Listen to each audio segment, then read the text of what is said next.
Whispers in the window are angry waves. Way ho the sea of souls. Down to the mists as the ocean slaves.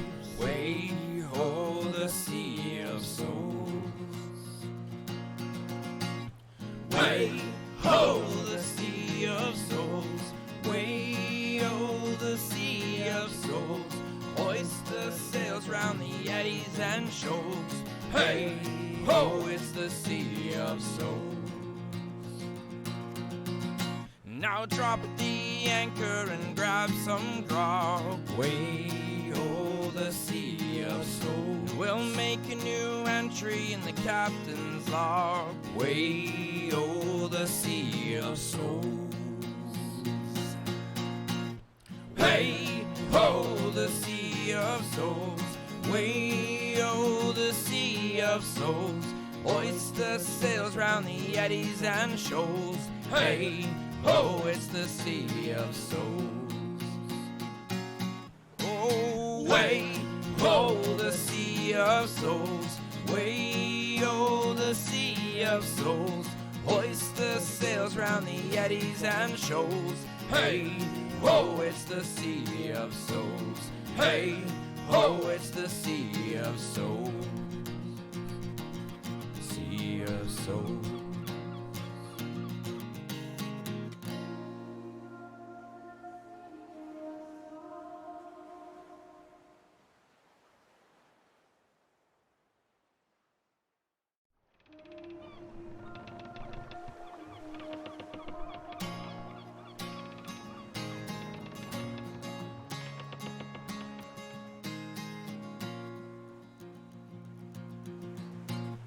Whispers in the window are angry waves. Way ho, the sea of souls. Down to the mists as the ocean slaves. Way ho, the sea of souls. Way ho, the sea of souls. Way ho, the sea of souls. Hoist the sails round the eddies and shoals. Hey ho, it's the sea of souls. Now drop the anchor and grab some grog. Way ho, the sea of souls. We'll make a new entry in the captain's log. Way ho, the sea of souls. Hey ho, the sea of souls. Way ho, the sea of souls. Hoist the sails round the eddies and shoals. Hey ho, it's the sea of souls. Oh, way ho, the sea of souls. Way ho, the sea of souls. Hoist the sails round the eddies and shoals. Hey ho, it's the sea of souls. Hey ho, it's the sea of souls. Sea of souls.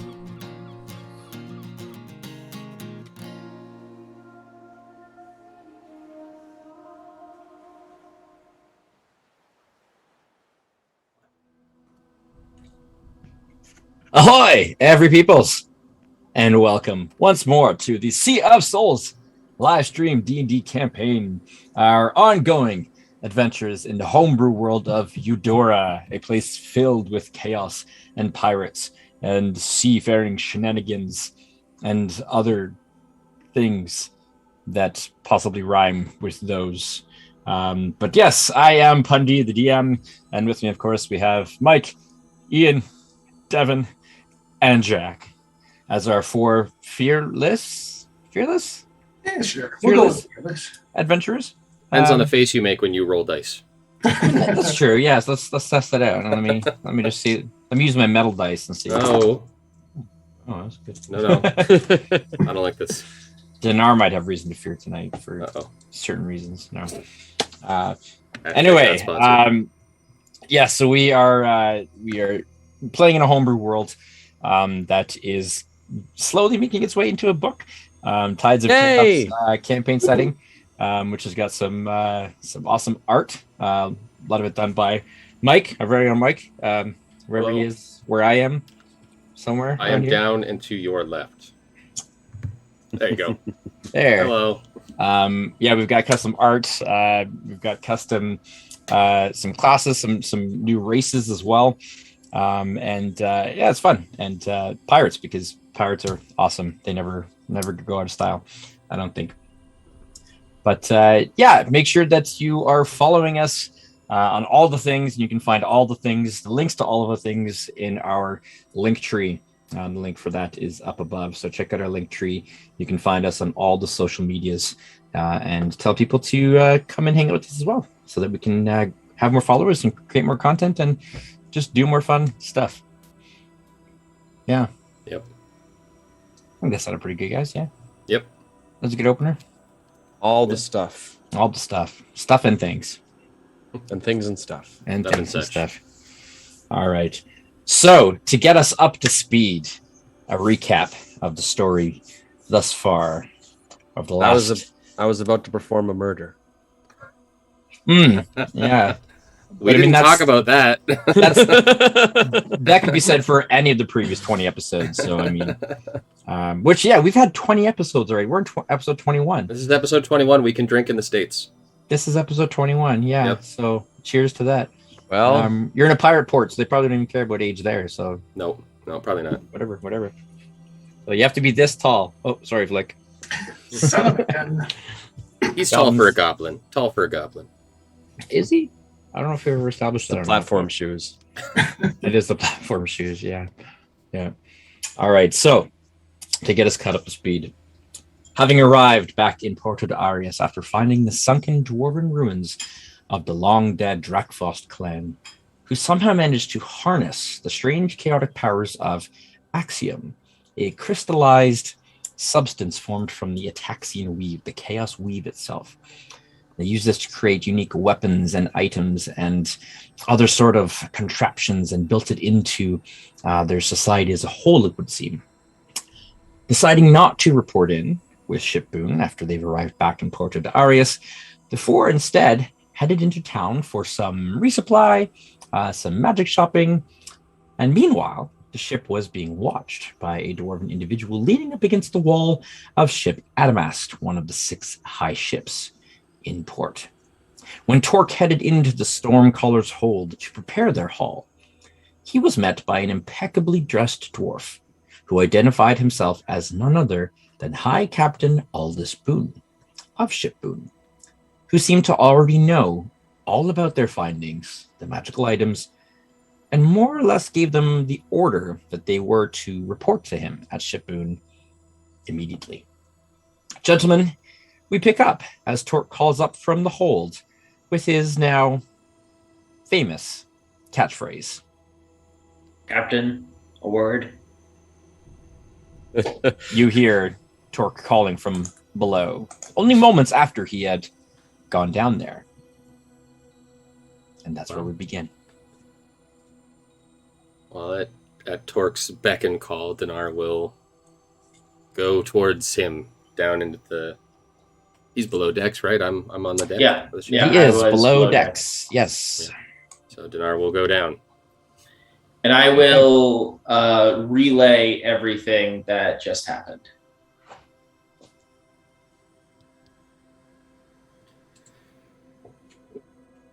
Is all that? No, all this isn't there anymore, right? He did his Aldus- teleport thing and he's gone.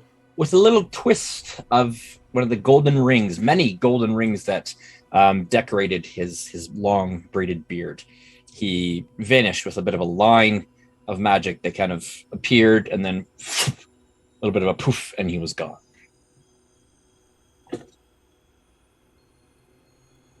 What'd you tell him? Only that we intended to report back in due time, and that that the captain suggested that we resupply first. So the truth. Effectively, yes. Well, that explains why you're alive. All right. Well, this is a might bit of interest, isn't it? What do you think about this, Captain?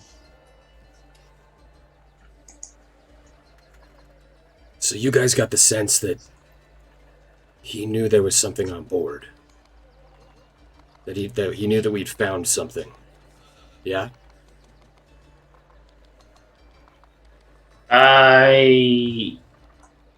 He made reference to our cargo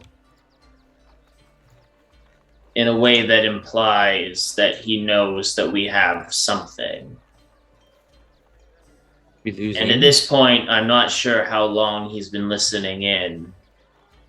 I feel as though it would be unwise to lie.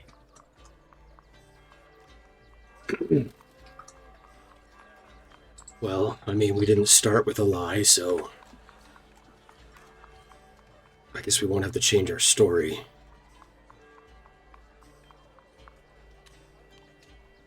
Well, this is all just fantastic.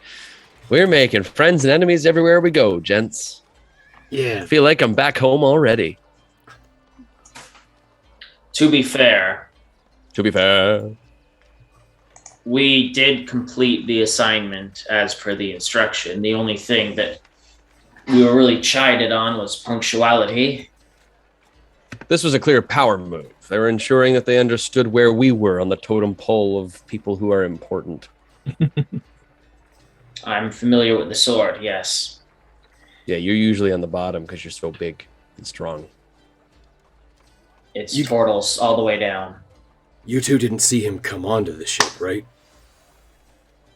And considering that he Is no longer on the ship. Considering that he vanished into thin air before my eyes, I don't think I needed to see him enter. I mean, none of us have been showering for a week. This ain't thin air. Yeah, that's fair. Ew. At any I rate, can literally see Gross. the air over top of Flick's head. And you guys were watching the docks, right? Like, you pointed out that guy that was leaning up against the building, but you would have seen if he'd gotten closer, right? Within eyeshot. Look, I'm telling you, nobody came onto the ship from the dock. Okay. I would have seen him. likely a distraction in hindsight. Well, yeah. At any rate, Why? we should why deliver... why would you have a distraction? Surely they intended to meet with us. They were just sitting there expectantly. Well, at any rate, the more time that we spend discussing the events here, the longer a captain has to become testy. Let us deliver our cargo and hopefully get a word in edgewise to warn them about the potential side effects. Did you guys check the cargo? Is it still here? Torque will go check the cargo. I know he just left, so it's not like you guys have had a chance to, but... Give me an investigation check, please. First roll of the night.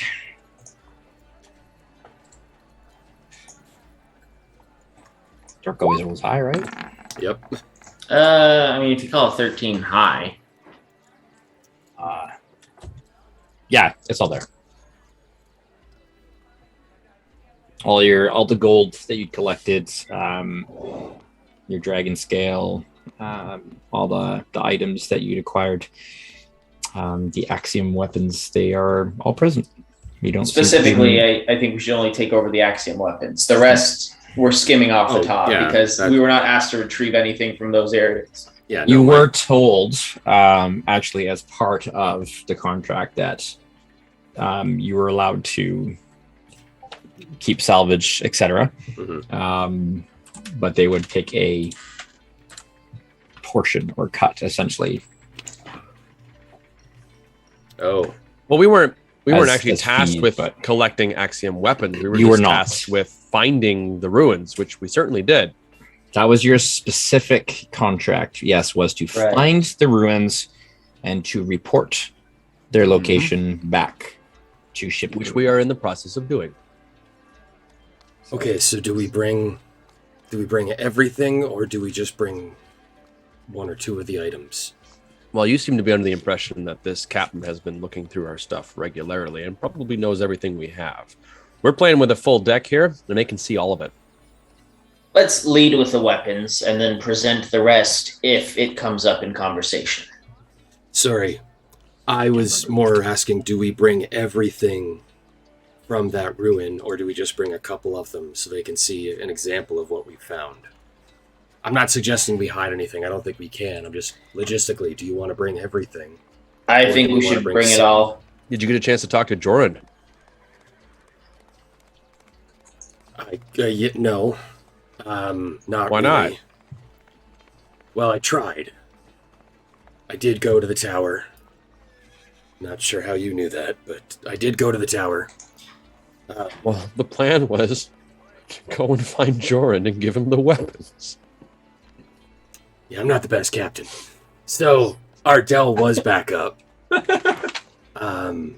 But when I requested to speak to Joran specifically, she told me that I couldn't speak with him, but that I could speak through her. I opted not to. So, Why? well, I just feel like I'd rather speak with the man than his magic. Oh. I got it. Because we're assuming Ardell is his, or under his control. But his whole tower got wiped out by something. Something else might have crept in, I don't know. But I did try. Suppose. I did I'm try. happy to see It's like you're. Ultron and Jarvis. I'm Yeah. happy to see you're as paranoid as you ought to be at this point. Well, I'm concerned about giving up these items to anybody. Mm-hmm. Even more concerned now about the ship we're about to go and present them to, but Mm-hmm. we're kind of stuck, so not much The way I choice. see it is they've kind of got us over a barrel. Yeah. We don't have a lot of friends in this city. Well, We have exactly one, and he won't see us right now. Yeah. we can still potentially avoid making additional enemies, so I would suggest we grab everything and go. I say for now we play their game, but we look for any opportunities we can to take an edge. I don't like having people lording themselves over me. Neither do I, but this seems like the... Flick us back. Oh, God. Camera issues. Gotta love them. All right, well, everybody grab an item, and we'll make our way over to ship Boone, I guess. I got mine. That you do. Dinar's going to grab that longsword that he was toying with the night before. Okay. It does kind of beg the question, though. If they do... this one doesn't want to go. I guess that's their problem, not mine, right? Is Well, it the thing attached to is- you? Is it cursed to you or to your arm? Well, I'm kind of attached to both. So, They could instantly fix that. My guess is that it's attached to Flick, not necessarily just his arm. Well, but the if thing they- is, you if could they take it ask- off, right? It just goes back. yeah. So maybe so long as you don't put it down with the intent of leaving, it'll stay put for a little while. Guess we'll have to find out. Oh boy. Fun times. Fun times. Yeah. Let's go get Not murdered. there's a word for this. It'll come to me. Well, think about it as you walk. Yeah. Dinar's going to grab the Compensated, longsword and make I it would way out. hope. Oppressed. Let's go get oppressed.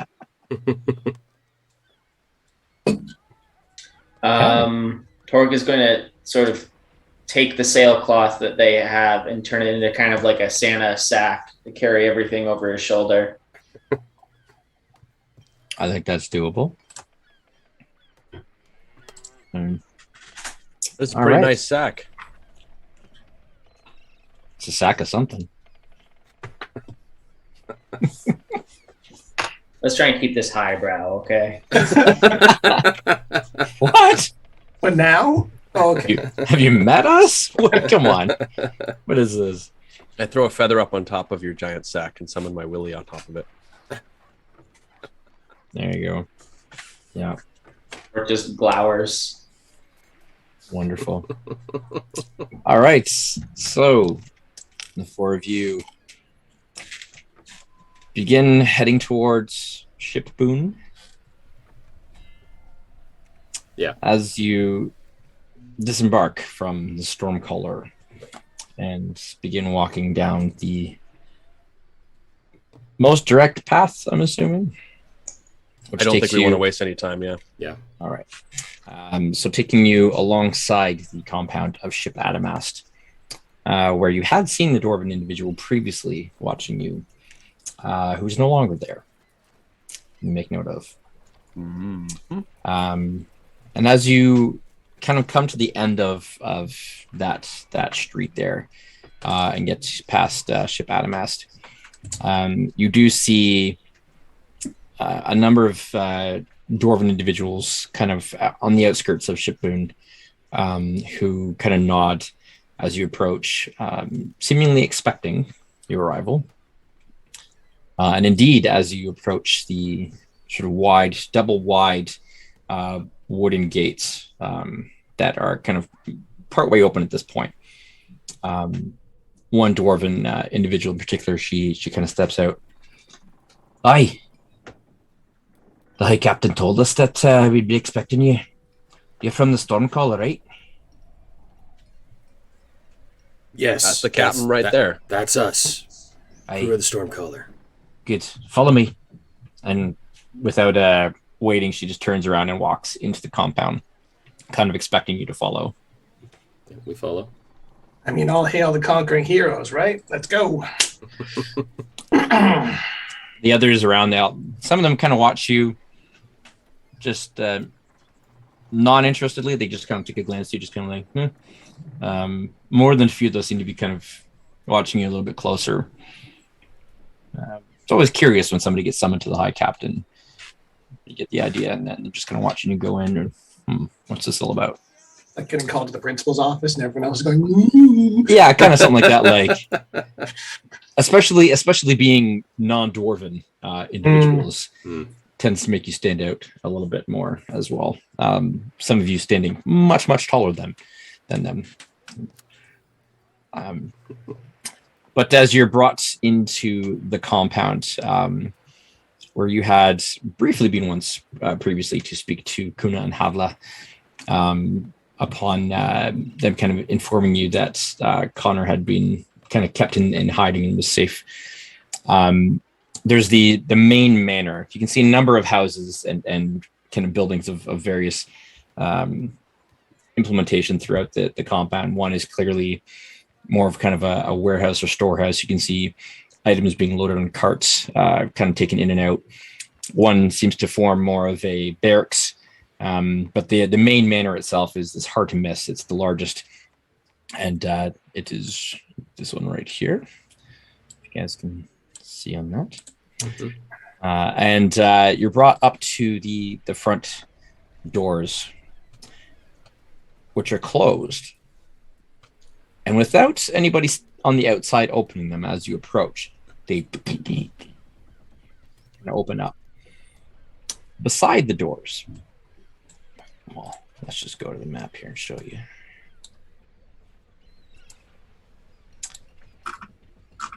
There's a dwarven guard on either side of the entryway, and they watch you very closely as this other one kind of steps inside. Hey, just head right on through past the statue, down the main hall. Our captain's waiting for you at his desk. Don't tarry off the course, don't go left or right. Don't be walking anywhere you're not supposed to, eh? You head straight in, you see the captain. Are we clear?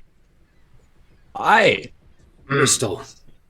I'm a deep water sailor from where the wind's strong to me way. Hey, blow the man down, but not this man.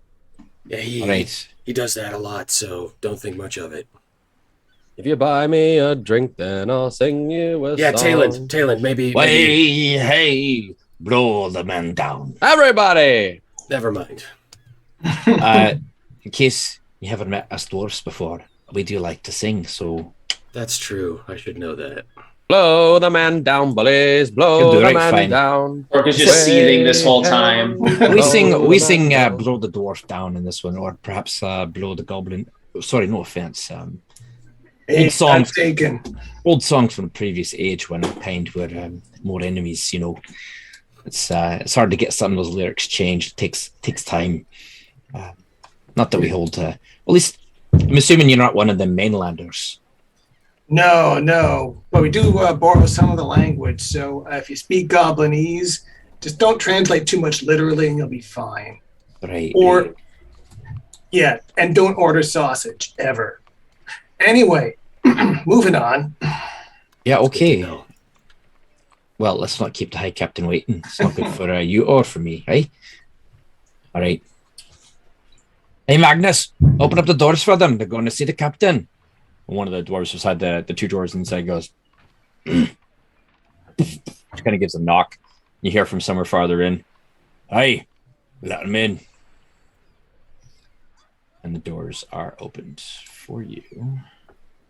So let's just go ahead and move that out of the way. Ta-da. Let there be light. Walking into this manor, you can easily see the opulence that has been put into place here. The marble in the floors, the walls are like a clean, finely constructed sandstone. Everything in here has been well crafted. The doors are like the thickest dark oak. There's no shortage of expense that has been put into the construction of this main manor. As you walk down the sort of main chamber hall, sure enough, you see at the far end on a somewhat raised platform, constructed of very fine oak, got a nice stain on it, very, very pristine.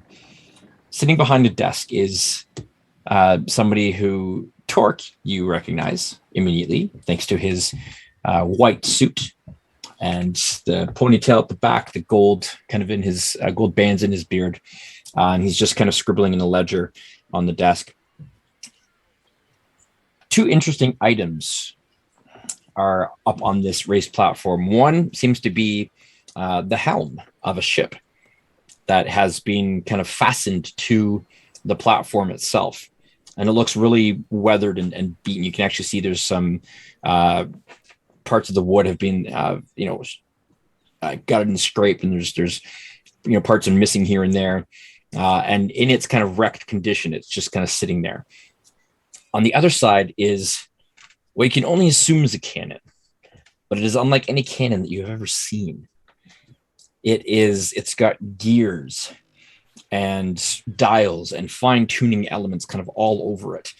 And it seems to be crafted out of pure gold, or at least overlaid in gold. And it's even got like a scope mechanism on the top of it. It's very interesting, very unique. Off to one side, you see a familiar face in your friend Connor. He seems a little bit off as he kind of stands there, and it's just something about his eyes, something about his demeanor that's not quite right, not quite the Captain Boone that you remember.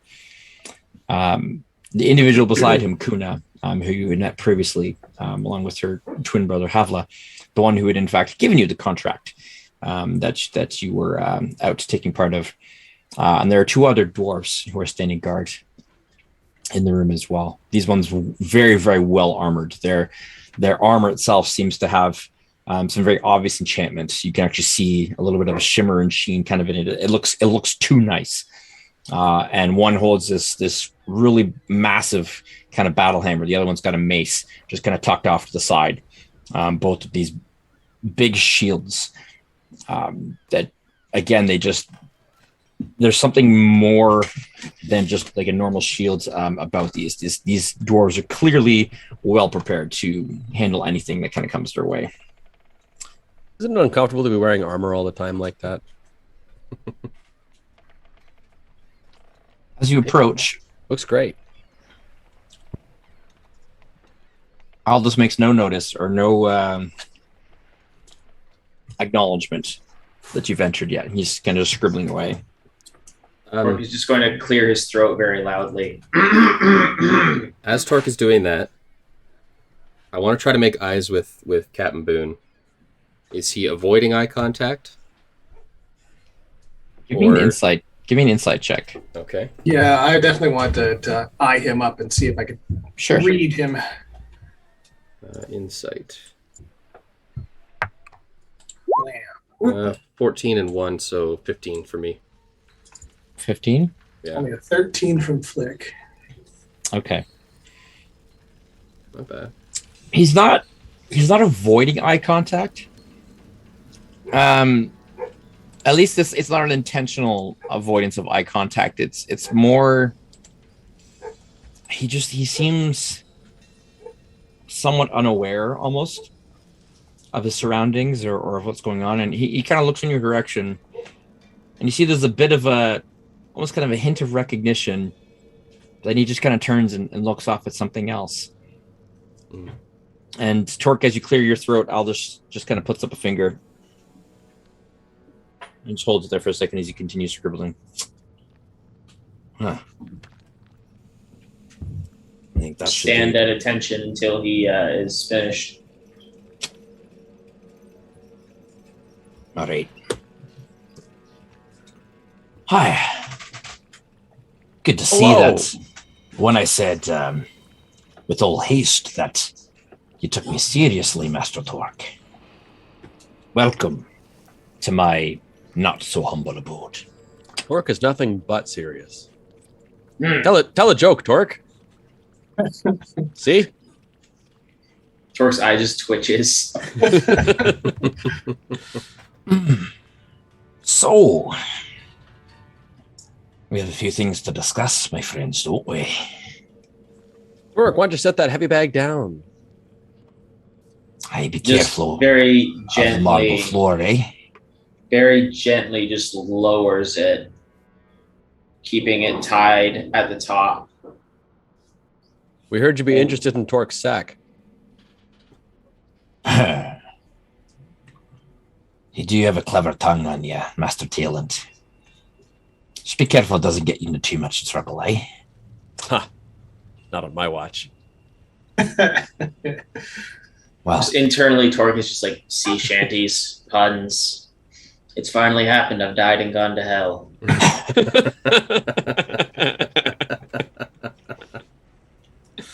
Aldus kind of looks over at Kuna.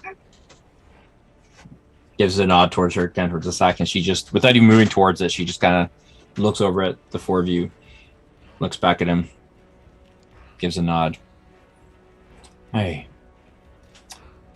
So, you found the ancient dwarven ruins. Do tell. Dinar! Tell the nice man all about it. Tell him what he's won. And I'm trying to remember, what was our compensation? Spoils of war. Just spoils? Yeah. There wasn't any bonus. They take a cut, and then we get like a vast majority. I think we were also getting the ship, which is like a 10,000 gold.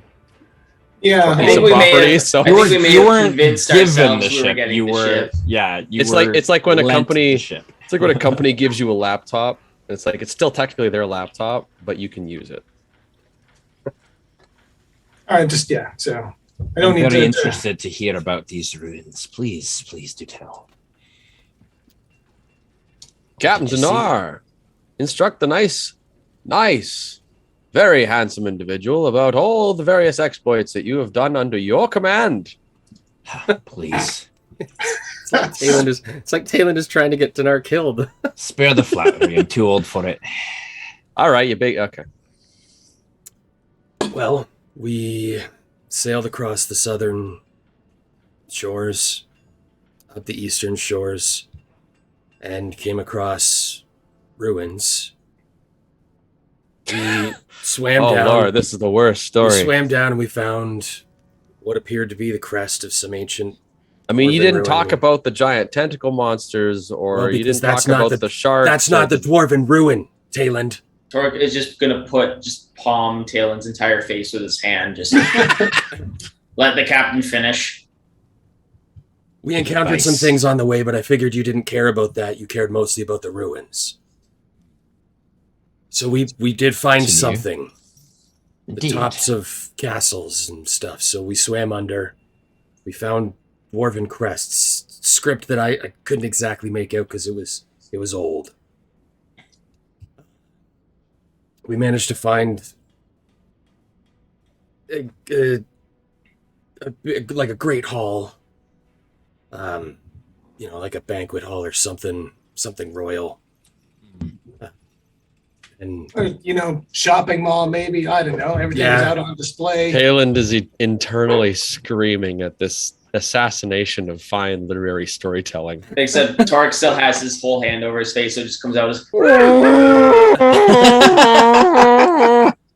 Awesome. When we investigated that hall, we found it was a room that looked like the wall had caved in on it, so I don't know that it was supposed to be regularly accessed. And on a couple of platforms, we found what we have in the sack behind us here. Indeed. Kuna, would you remind me of what the contract was, please? Aye, Captain. They were to find the location of the ruins and report back the location of the ruins. That's pretty much it. The captain kind of strokes his beard. So there was nothing in the contract about entering said ruins and having a peek around, was there? Or taking anything that was found inside. It was merely locate and return and report. Parker moves his hand. Unfortunately, I think Talon has a point. How can we confirm the location without evidence? See, that's the thing. Aldus, if I may call you Aldus. Oh, you may not. Probably High Captain? High Captain Boone. High Captain sounds good. Okay. Hey, Captain. No. The thing, High Captain, is that we were sent to this location, and from our boat, we could see the edge of this castle. Indeed. So we figured if this was a location that had been pre-scouted, you'd seen that far. So it made sense for us to go in and investigate further, seeing as how that was likely already knowledge you knew.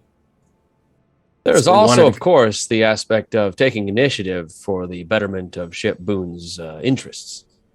We wanted to make sure you weren't wasting time and money on a place that was maybe a dud. Precisely. Yeah. And look at the nice gifts we've brought. That's true.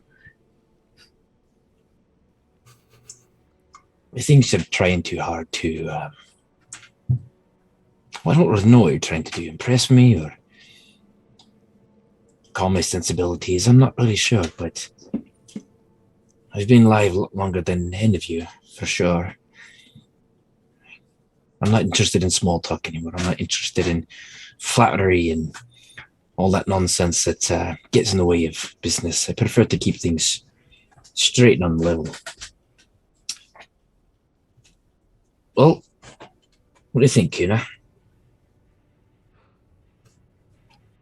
I mean, we didn't really say that they were forbidden from entering. They were to locate it. I mean, I guess they did. So technically, they upheld the contract. Hey, Captain. He kind of leans back with a grin. Well then, Kuna speaks for you. She was the one who drafted the contract and had you agree to it. So if she signs off on it, as it were, then all is well. Now, let's talk about these items, shall we? Sure. I noticed that Master Goblin, you seem to have become attached to one. I mean, what can I say? More or less. I mean, Flick has a magnetic personality, let me tell you. We were actually hoping that you may have a way of removing it from him. Other than by the obvious means, of course. You're assuming that I'd want to, but perhaps if that's something that needs to be done, we can look of into course. that. such things are possible with the right kind of money, of course, or favors. I assume there are a few things that are impossible for the ships. Well, perhaps not every ship, but we have been here the longest. And shall be there when they're all gone. Is that true? Ship Boone's been there the longest? Indeed, lad. Sorry, that's Mike asking over the table. My apologies. I was going to say, I guess they didn't sound like Dinar. No, I apologize. Sorry. Dinar suddenly like, is that true, guys? Is that true? Like, whoa, that's your real voice. Did Sorry. you make some sort of check for that? Well, and that's what I'm Since curious. You might have lived through that. You can give me a history check. Anybody who, I know that I might not know a whole lot about the Port of Sands, but I'll give it a shot. my history is good, so 6 for Torque. You have no idea. Dinar's a 7 plus 7, so 14. 14. You don't know much about the Porto de Arias. It's has been here a long time, several hundred years. It's definitely grown in that time. Knowing what you do about dwarves, especially the Gungren clan, who definitely did spread out to do a lot of exploration in this area fairly early on in the age of exploration. After the seas had kind of formed in this area, it's not unheard of. It's very possible, but you're not exactly sure. We don't know if what he's saying is the truth, but he doesn't seem to have any reason to lie about it either. So, well, yeah. Mike thinks maybe he's trying to make himself seem more important than he actually is. Puff up a little bit, yeah. Yeah. Right, well,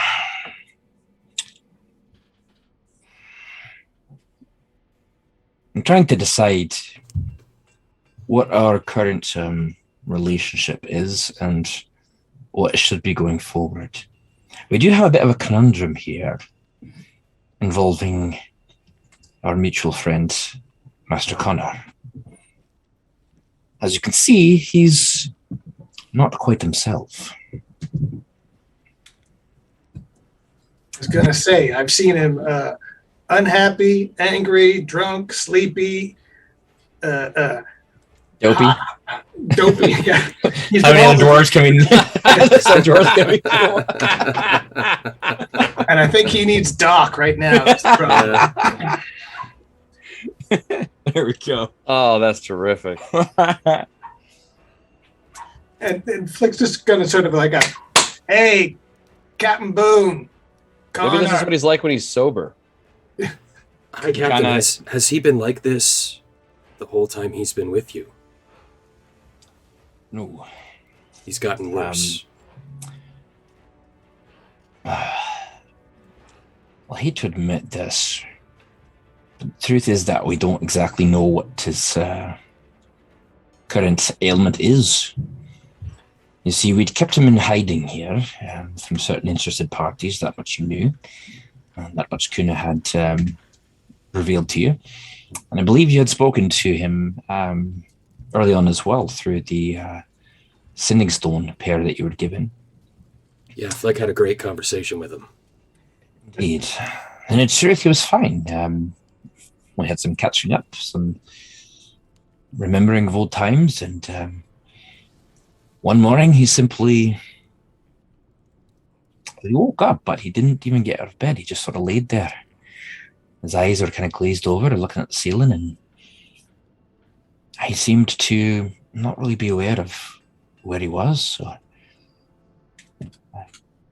he sort of knows who he is if you address him. As you see, he kind of looks at you. He knows his name, but he seems almost as if he's here, but not. He's elsewhere at the same time.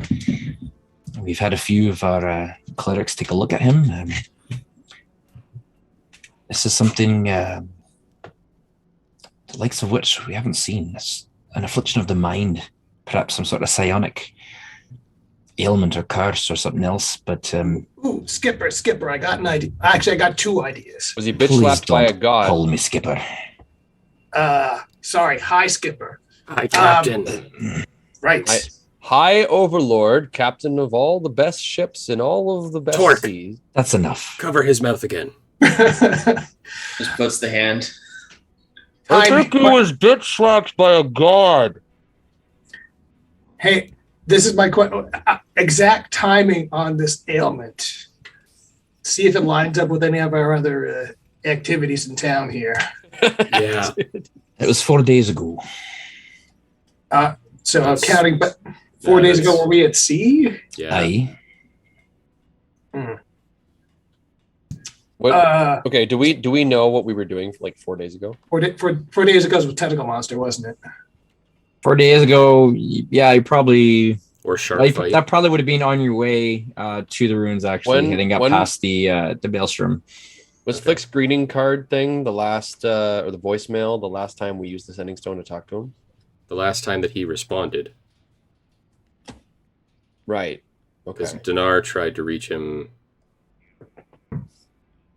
We tried to On our reach way him when we back. were here last time. So, I You think guys I tried to actually reach did him that a couple in town. times, yeah.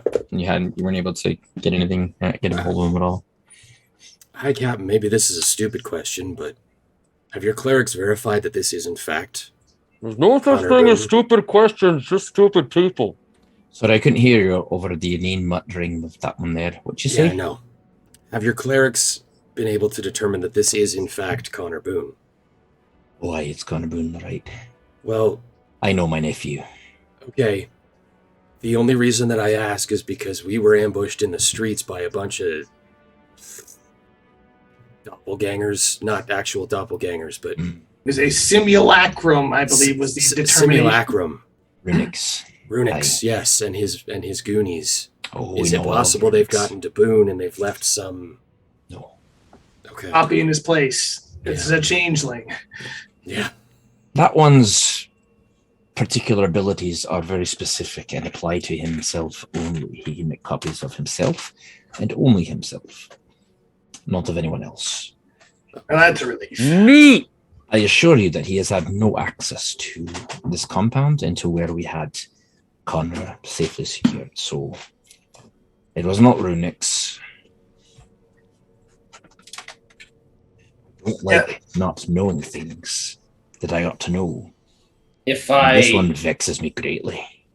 may have a look, Captain. Sure. Now listen, I know that you four are acquaintances with Connor, but to me, he's family. So I'll still be watching you very carefully, understand? I mean him no harm. This is simply for investigative purposes. I will approach. I mean, we've got the bond of adversity together with him. So Even as you kind of get closer, you see Kuna, she kind of reaches down and there's a very fine looking hilt of a sword that she has in scabbard that she just kind of puts her hand on her hilt and just kind of giving you, a nod as if like, you try anything, your head's coming clean, that kind of look. That won't be necessary. Torque would like to attempt a medicine check. Certainly. Torque's going to roll a 20 and figure out what the clerics couldn't. Flick. yeah, Why does Torque's hand smell like lavender? Oh, Oh no! ooh, A nat one! Torque is checking his teeth like a horse. 29, 30, 31, 32. They're all there. They're actually not. He's missing a few, but Oh, Captain, um your nephew seems to have grown extra teeth. This is worrying. it's interesting as you're kind of looking Connor over. He is looking at you, and you can see these brief moments of recognition where he kind of sees you, but more often than not, he seems to be just kind of seeing through you or past you. Okay, like medicine. His focus is just elsewhere. Medicine as didn't far work. as- What about insight? Yeah, the medicine. You have no idea what the actual ailment would be. He's just kind of. It's hard to gauge. Yeah, you can give me an insight. Maybe he just needs glasses. I don't know. Well, There's that was the much 20. better. There's the nat 20. It's all or nothing. Okay. Feast or famine tonight, folks. So, Torque, you know a little bit about the concept of sort of different states of mind, just from the fact that you spent so much time alone on an island, and sort of one of the ways that you communicate with your goddess through, the sort of meditative, not trance, but state, I guess. And there's something akin to that in what you see in Boone, that the state that he's in, it's almost as if his mind is just in a completely different place. It's in a different state of mind altogether. It's in a trance of sorts. But in such a way that he's still able to kind of physically move about and have very limited awareness of his actual physical surroundings. But perhaps mentally or even spiritually, his soul, his essence is somewhere else. It doesn't even seem like it's actually here. And you can see that in the eyes. There's something about that look, that glazed over look, that has that meditative quality to it. He appears to be in some sort of trance. Aye. Possible that he may be communing with something. Yeah, we had similar thoughts. Trust me, we've talked long and hard about this. What causes me concern is thinking about what entity he might be in communication with, because you've probably noticed that Connor isn't exactly the overly religious type. He doesn't meditate. He doesn't do that sort of thing. So who or what has contacted his mind or grabbed a hold of it? That is the question of the day, my friends. Ooh, hi, Captain. Master Flick. Okay, just spitballing a bit here. But the Intrepid Devil Aye. did run into a little bit of the black goo monsters from the Sea of Soul. Indeed, Connor told us all about those. I wonder, perhaps, he, as the captain of the ship that was taken over by the Sea of Souls, has somehow been tied to its demise. And now he has been taken by the Sea of Souls as well. Or Where the perhaps hell did that come from? the entity that is currently possessing or taking over the Sea of Souls. Yes, we know all about that. Yeah, huh? Right? Connections, right? Sorry, you know all about the entity that's taking over the Sea of Souls. Well, That's what he said. That's what he said. We don't know what or who it is, but we know that it's happening. And We where have our resources. There is one Reach course of It's far and action. wide. What's that, Master Torque? that I may suggest.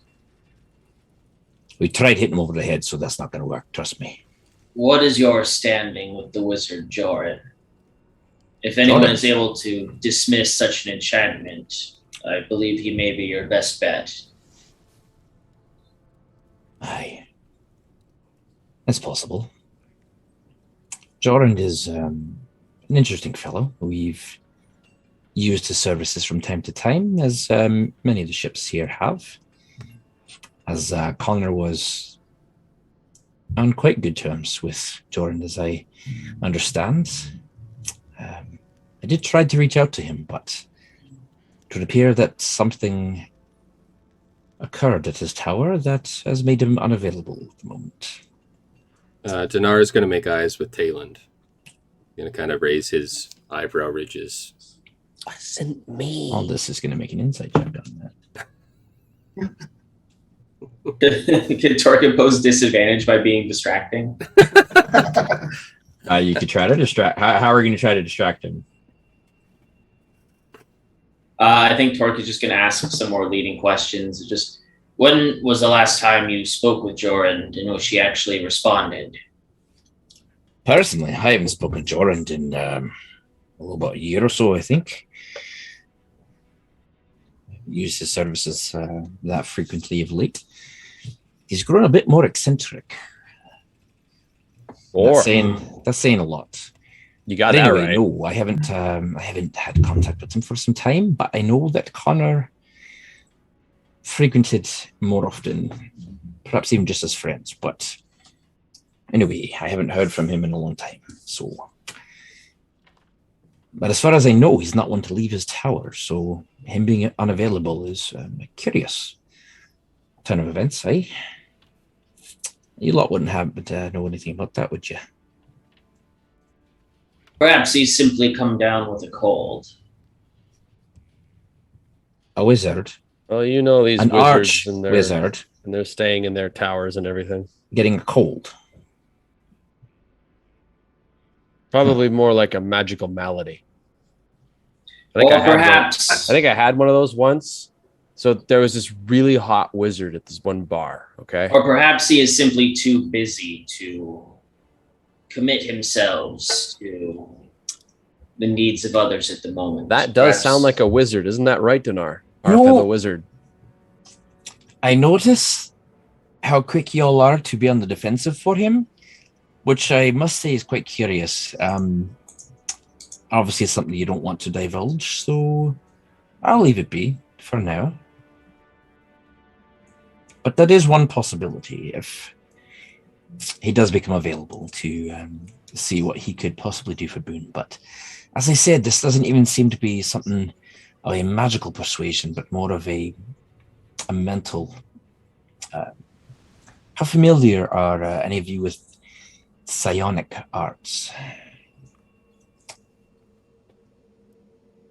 There ain't nothing about that in my Psychic. book.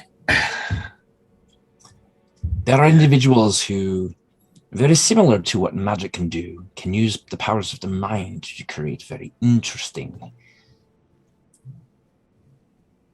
effects. Some that go beyond magic even. Ones that could be possibly undetectable by common magical means. And then, of course, there is chaos magic, which I know that you have recently become rather well acquainted with. Even with the mention of chaos magic, Flick just subconsciously raises the shield. Not really helping our case here. So, I do like chaos. He let's does. put all our cards on the table, shall we? Tell me everything you know about these runes, and I'll share some information with you as well. It's a quid pro quo. I've heard these are great. And to clarify, the only consequence of divulging nothing is that we receive nothing in return. Well, not necessarily. I mean, we're in the guy's heavily armed house. Yeah. Call this a house? Well, come now. Does he seem like the Chris? type that would react violently to a simple request being rejected? Talon for- tries to put his hand over Torque's mouth. But he's not well enough, so he's just kind of like Me lightly personally, tapping. Yeah. resort to violence. No. He has I've- people for that. He has cannons for that. I do have people for that. Look, they're right there and there and there.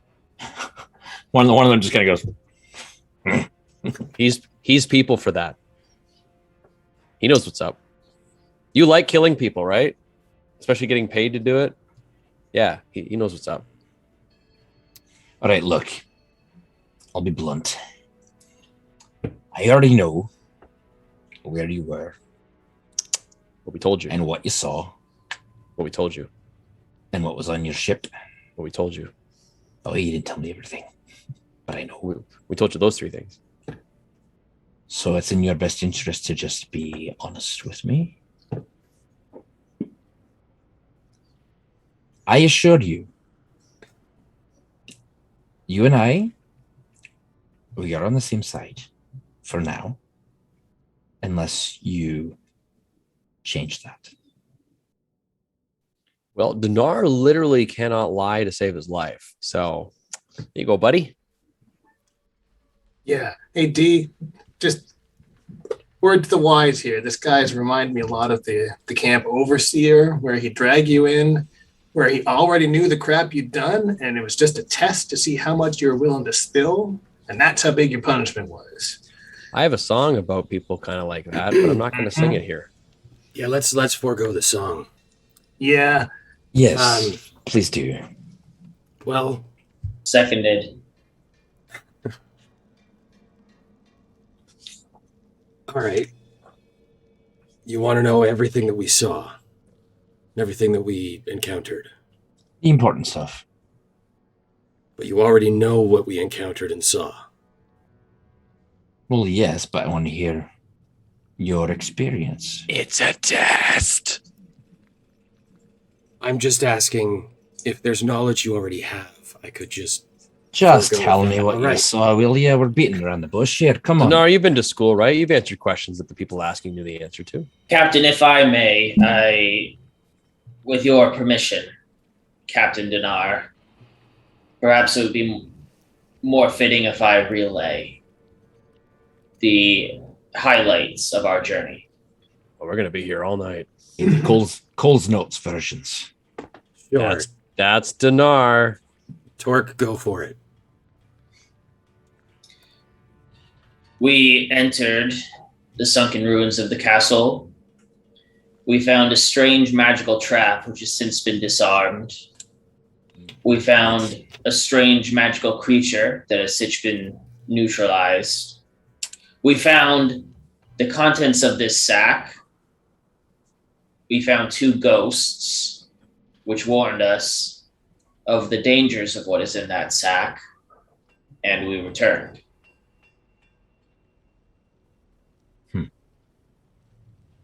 That's a good summary. Tell me more about the automaton, please. Oh, it was awesome. It was huge. Like we'll go into a lengthy description from the ankles up of this thing because it was pretty big. And once Flick is done his story, Torque will just sort of add a stipend on the end. However, unfortunately, due to an unavoidable instance of self-defense, we, mostly I, were forced to dismantle the automaton beyond possible repair. Indeed. Hey, that was fun to watch, let me tell you. Well,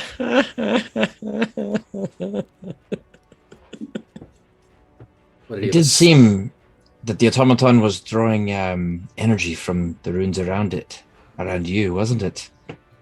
There was axiom built into the walls of this place, eh? Something to that effect, yeah. Perhaps if it had been more cooperative, we could have collected it for study. But alas, self-preservation comes first. Fascinating. Well, to answer your questions, I know you haven't asked them to me, but I know you have them. No, the weapons are not what we were after, but they are a very interesting find, I must say. What we're after is something much more important to us, and in fact to all dwarven kind. History, legacy, roots of our past. Every dwarf holds on to the stories of their forebears, of those who came before. We wear them as badges of honor.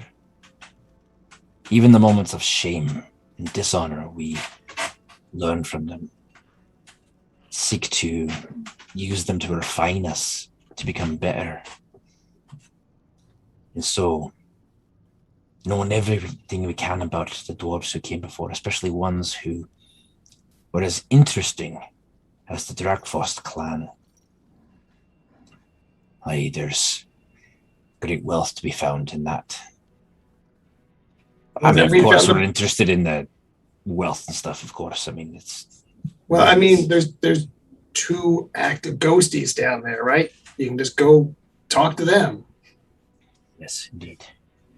I think that's mission accomplished, eh? Well, you can keep the items for now. I'd be curious to see if you can actually find out more information about them. So please do keep them, provided that you let me know what you find out about them. That's my only request, because they are indeed curious. If I may ask one final question. Yeah, that's why it has to be final, but sure. Will you be continuing to spectate any further assignments that we take under Ship Boone? Not as directly. Now, don't take this personally, first of all. You see, it's in our best interest to keep a tab on all those who work for us, especially a band of 4 who aren't aligned with our ship. We contracted out. It'd be rather foolish of us to just say, hey, here's a ship. Have a ship. Go find some things, and we're just going to trust you on your word to come back and be honest with us and do everything that you said you would. That's sort of the daft, and I've learned better in my many years at this. So I kept an eye on you because, well, to be honest, I didn't trust you yet. I'm still not sure if I entirely do, but I know that Connor did. And you've proven to be reasonably trustworthy thus far. You've spoken the truth when I asked for it now, so I appreciate that.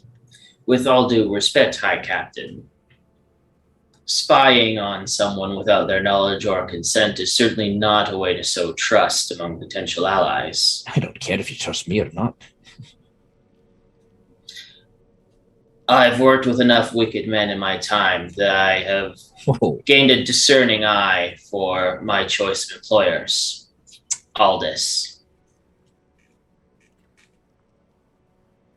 So we don't know him, by the way. We picked him up. He's a drifter. He was on some random island. We felt sorry for the poor, sad, pathetic turtle.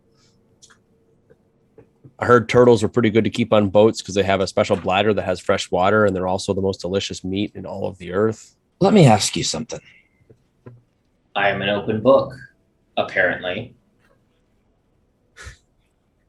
Have you never, any of yous, have you never scryed on someone? Have you never used magic? Have you never gathered information on someone to know about them without their knowing? He's got you. Dinar's going to step in at that point. For good or for ill. All right.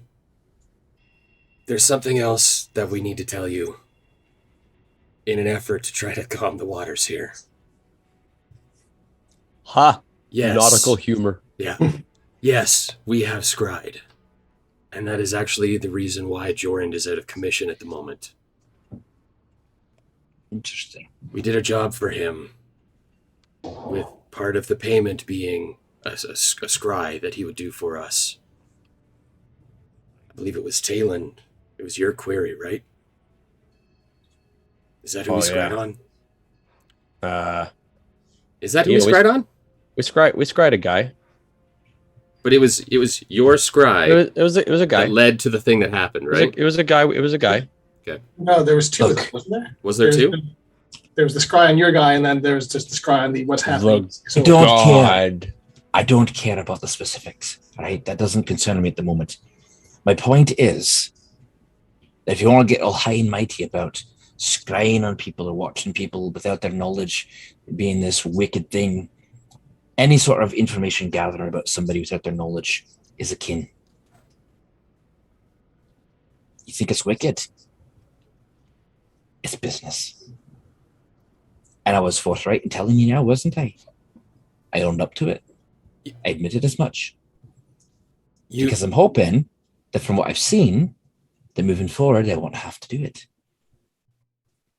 And I promise that those who are in the good graces of Ship Boone, those who we come to trust, those who perhaps even become allies or even members of our ship, they earn our trust.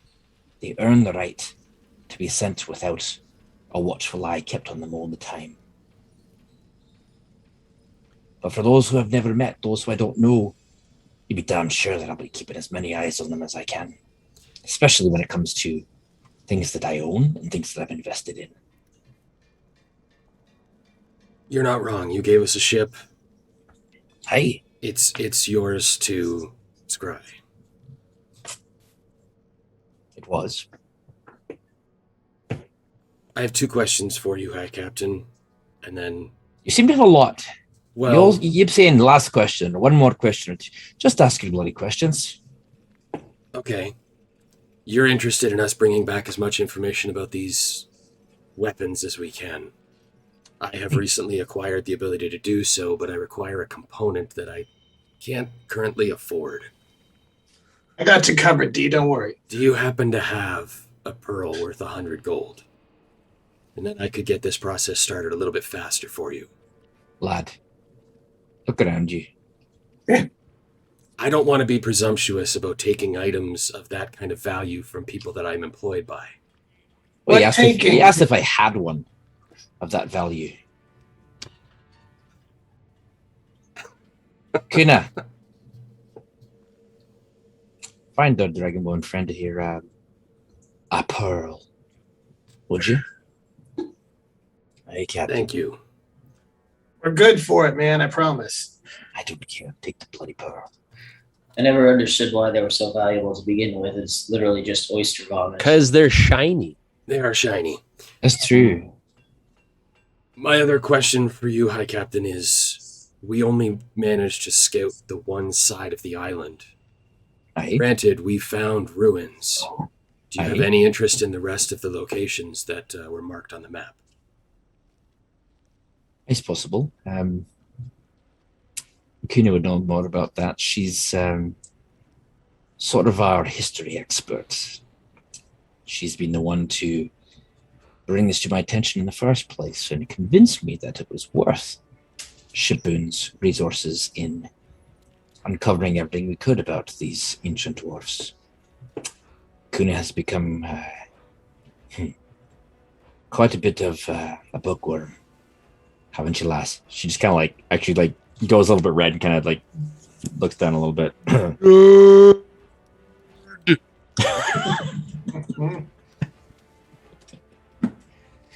Oh, that was above. Says the sea shanty expert. Yeah. Hey, now.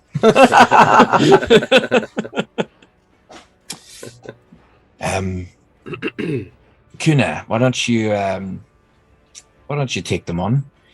You can take it next door and have a little chat, compare notes and the like, and I will leave you in charge of them. For now, they are yours to manage. She kind of looks at him. Hey, sir. Sounds good. What should we do with Connor for now? Well, I mean, he's not going anywhere.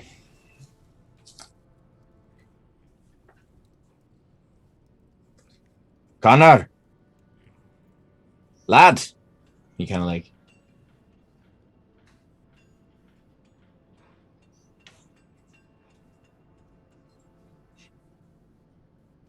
doesn't answer, just kind of looks around again and picks his nose. Beardy. You just addressed like half the population. There's like 7 of them. Aye. Well, child, No beard, you got no beard. You can't sing Chinese if you got no beard. You got no beard, you got no beard. You can't sing Chinese if you got no beard. Isn't Talon clean shaven? Shut up. Say, I didn't If you draw look a beard closely, on he's Talon. got a little bit of he's got the peach fuzz. He's got stubble. the peach fuzz that he's been growing for 2 weeks. Yeah, for a week at sea, he's going. But it's like sandy blonde, so you can barely see it. Well, I'll leave you to Kuna then. She'll lead you on. And we'll talk sometime. We'll check in. And as soon as you find out anything about those axiom items there, please do let me know. Until we Will meet do. again, High Captain. And Torque will bow. I'll let that Aldus slip for now.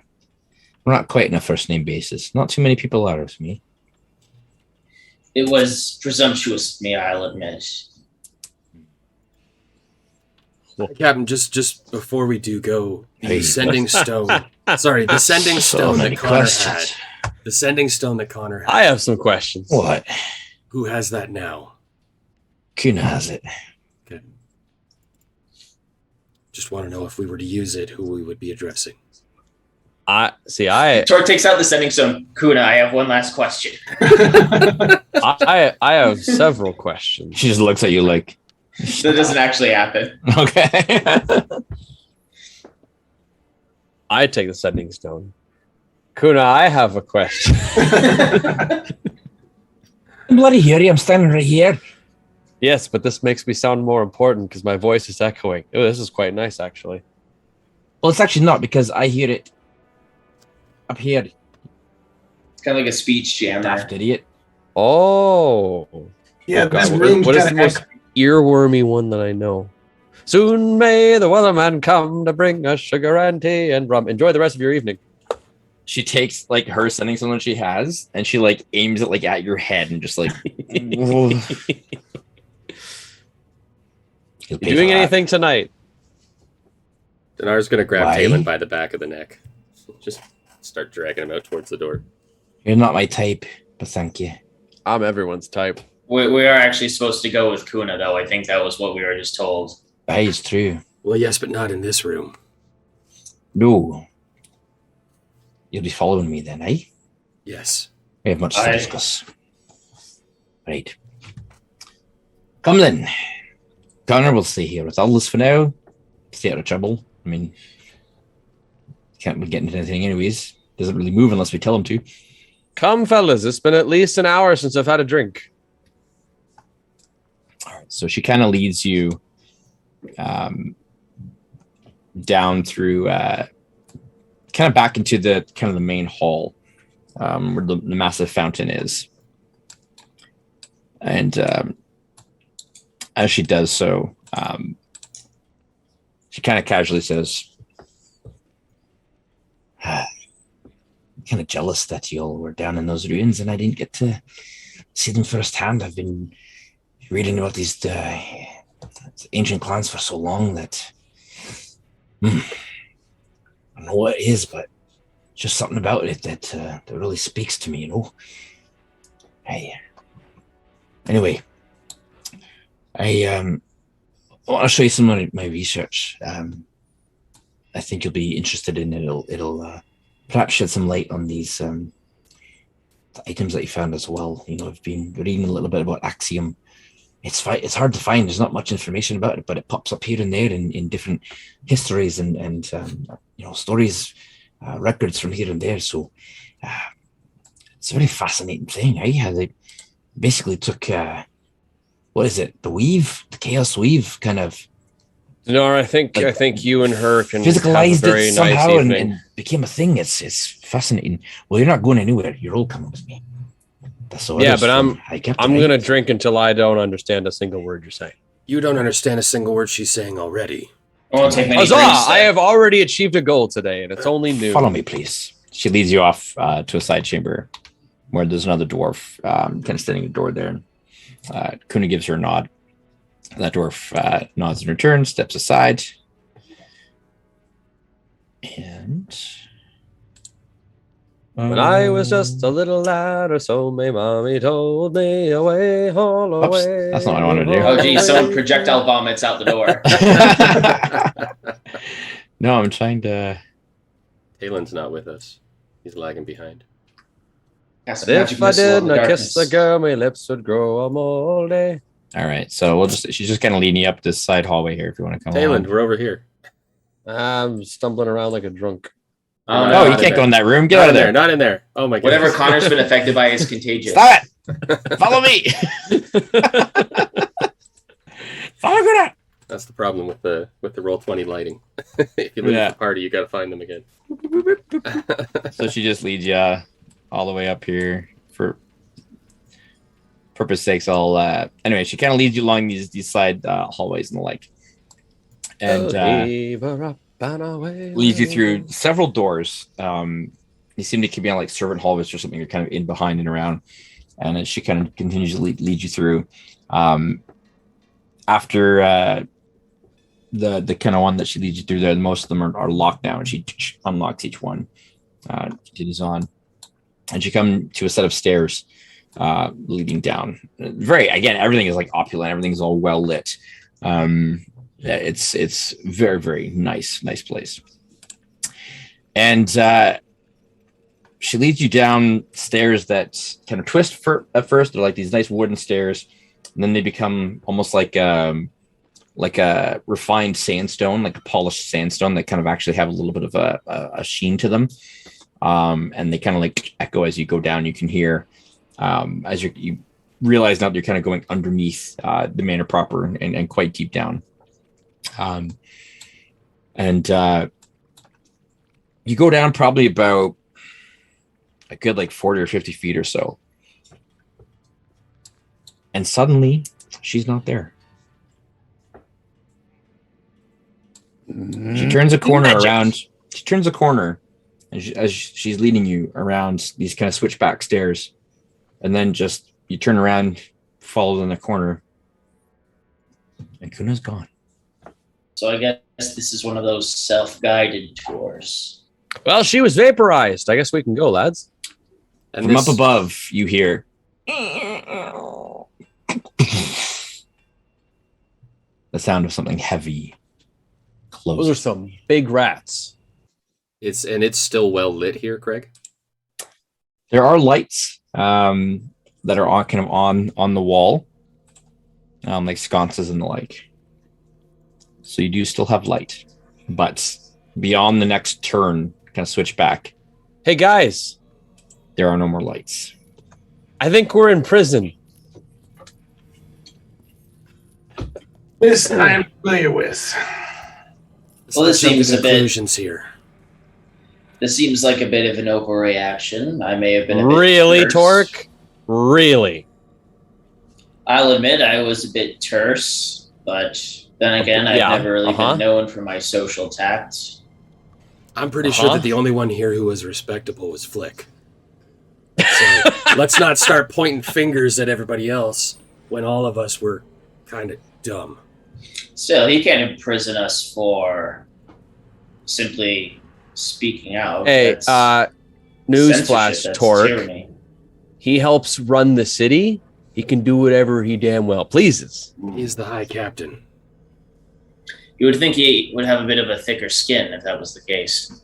Okay, You've clearly spent far too long on an island. Let's not Mark is jump going to conclusions here. to look around in this limited space. And Dinar's going to light up his scales now that we're getting into a darker area.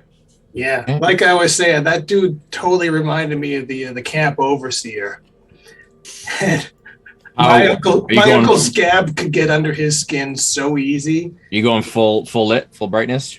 Yeah, if there's no light ahead, then yeah, he'll just go Always all go the full scales. way. What's your radius on that again? I mean, I created It's it, but I not can't it's remember. not big. But let me just double check. It is a radius of bright light of 10 feet. Right, okay, that's what I thought. So I'm assuming a dim light beyond that, but it doesn't say how far. Should have light there now. Do you not? Oh yeah, I can see. No, but yeah, like everyone else should see you too. Oh, I think I'm around the corner. No, he's not radiating any light on my end. Why not? I said he emits light.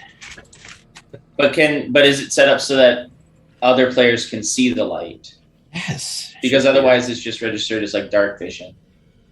You should be able to see the light. Blinded by the light. well, our viewers can see the light. The people on the audio podcast, they can't see crap, but you know. Well, you They can all can see see it right now, anyways. right?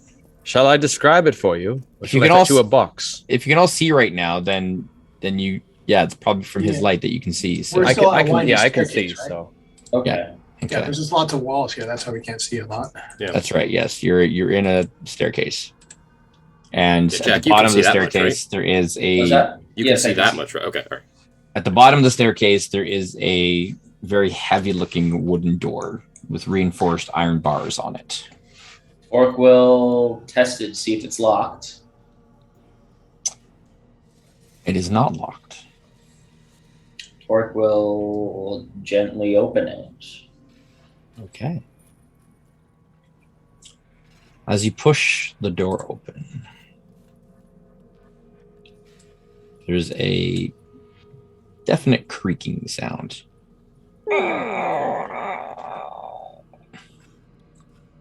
And standing on the other side of the door is a very rugged looking dwarf. Almost, I don't want to say barbaric because we have a barbarian, but there's a gruffness. The skin is sooty and the hair is like kind of unkempt. There's a wildness to him, much different than the dwarves up above. And Torque, as you open the door, he just kind of looks at you and goes, "Hey, Did Kuna go this way? if you're down here and Kuna sent you to us, great. we're going to roll initiative." Oh, for God's sake! You know, I saw the health bar over his head, and I was like, "Well, Oh, dang. All right, let's get All right. it's got very pink flamingos very quickly." Where's my initiative? There it is. Hacha. Hey, I rolled garbage. No, I rolled average. my digital initiative rolls are always pretty good. My physical attack rolls are hot trash, but That's okay. All right. Oh, jeez. What kind of dog is this guy? All right. Denard, you are first. So you hear this from around the corner as you're peeking through, and you hear this dwarf. And as he kind of says that she sent you to him, he just kind of goes, and you see his face just kind of get like this deep red to it. And he whips out a really crude looking hand axe in each hand. He just kind of goes, "It's playtime." How big is this space in front? Like, do I get the sense that if I was to enlarge Torque, he wouldn't fit? You can give me a perception check. Okay. I suppose I'm like kind of peeking around Torque's shell as I look into the room, so understand that I maybe don't have the best view, but I also don't want to give Torque a disadvantage. So perception? Yes. Oh, wow, that's a 1. For a total of, 2. what's your passive? 11. 11. Yeah, you don't want to make him bigger. Okay. He had a real hard time getting through the corners and the doors and all that if he's any bigger than he is right now. Dang, I don't have any other buffs for him right now.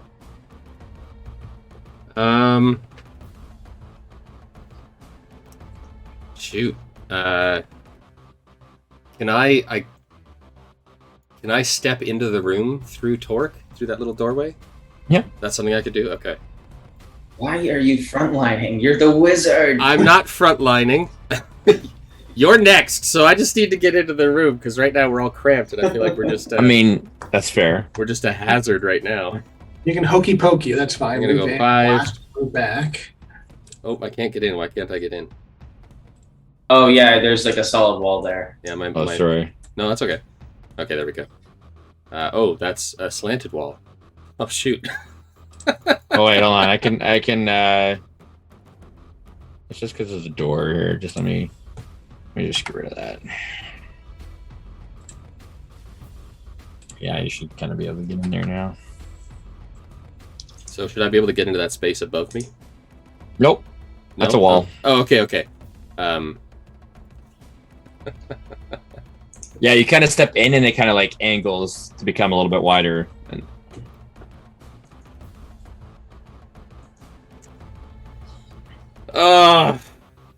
yeah. what are you doing? What are you doing? I probably shouldn't have gone into the room, but I did. So There's more, isn't there? Oh, of course there's more. Since there's nothing else that I can really do, Dinar is going to take a big breath in. The scales up his back are going to light up, and he's going to unleash his dragon's breath on this dwarf that's in front of him. So it needs to make a DC save. That is dexterity. Okay.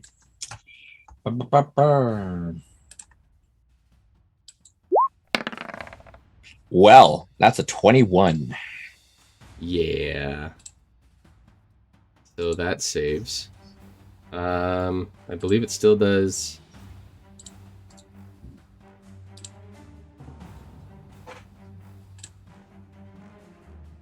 Takes 2d6 on a failed save and half as much damage on a successful one. So let me roll 2d6. It's probably going to be 2 1s.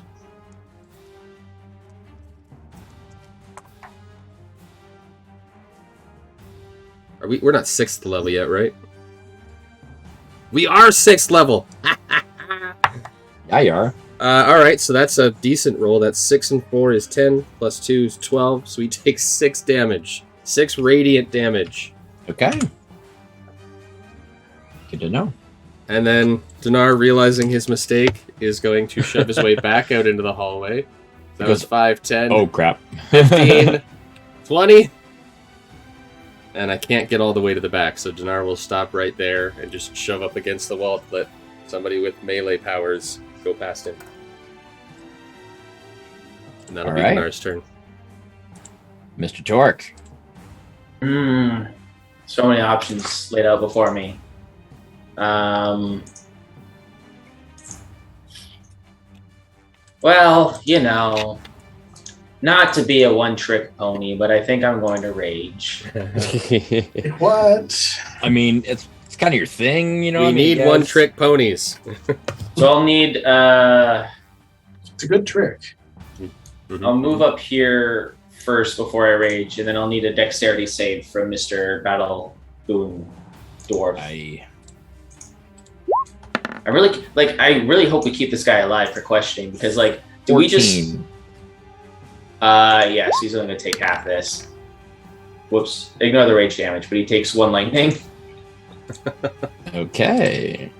And then I'm gonna come up and just recklessly bash him away from the door. Okay. With my maul. Let's go to the mall. Is it 2 8s? Does a 15 hit?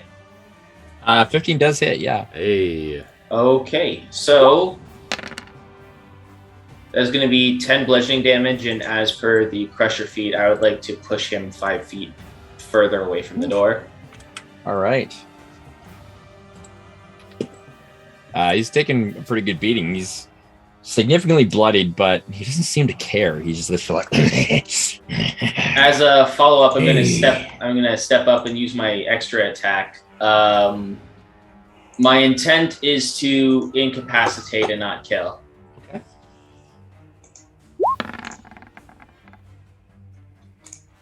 So 25. Yeah. And that's 9 bludgeoning. Yeah, he is. He's knocked out. Hey. Are you counting, Talon? That's 1 more. We're not off this. This doesn't count. We're still on assignment, aren't we? We haven't collected our pay. We're killing the people who gave us the assignment. I didn't kill him. Then it doesn't count. Although it would have been very easy. Captain's ruling. It counts. Oh, I thought you were on my side. No. I do not want the ship named whatever it was that you said you wanted to call it. That's why I'm participating. All right, is that it for Torque?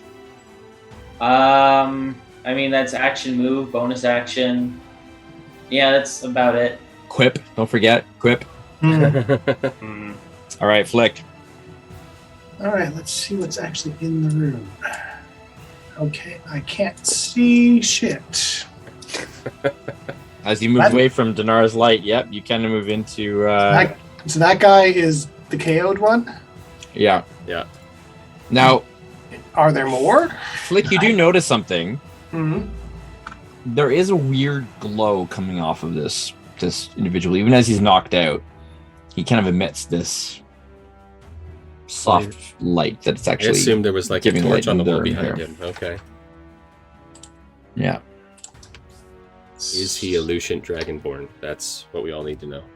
He's a bioluminescent dwarf. Got it. So you do see a door in the wall right here, another door down here, Okay. and then the hallway continues on. It narrows a bit and continues on further down to the south there. Yeah, I can't see anything. I'm going to stay here and ready in action to attack if anyone comes close. Can you see the kind of aura of light that's there? I can see the light around him, and I can kind of Yeah. see where the doors might be, but not enough light for So me there's to... just there's a door here, there's a door there, and you can kind of just see right here, right? Like just the edge of this. Yep. Not going to stray too far away. Ready in Okay. action. If anyone Okay. comes within my reach, so 10 feet. Okay. So that individual is KO'd for the moment. But yes, there are more. As the door opens here.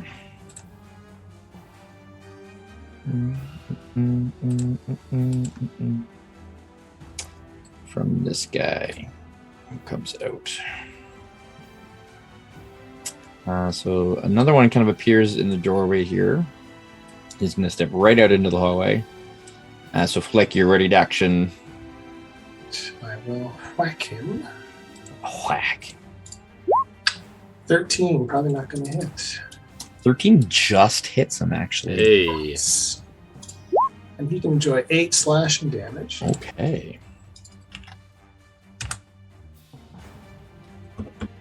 Good. And so as he kind of steps out and is kind of going for Torque as he sees this big turtle. But then as you kind of whip him, he turns and looks at you.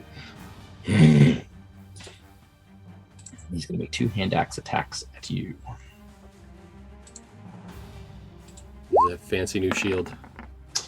And we'll see if it's needed. So first one is a 13 to hit. All right, I will check and see whether the Axiom Shield 5 says that my AC is 20, so no. Good. Second attack, an 11. Even with the AC penalty, that wouldn't hit, so it doesn't Yeah. So you just and you just get the shield up and block it. All right. Another one is going to appear in the door over here. Yeah. Let's see, can he see you from there? Torque. So he's going to take out a crossbow, and he's going to shoot Torque with said crossbow. At advantage. Indeed, because things.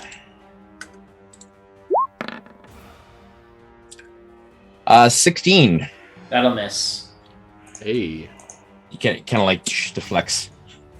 You summon your cat. Familiar. I was waiting for somebody to acknowledge. This is Lewis, everybody. Hello, Lewis. Gonna say a wild. He cat was here. standing outside of the office and screaming, so I figured I'd let him in. As cats do. It's like, oh, sorry for my cat's tail. There's classic zoom there. He's trying to launch his streaming career. He thought that he could piggyback off of us, but Yeah. Oh man. Okay. I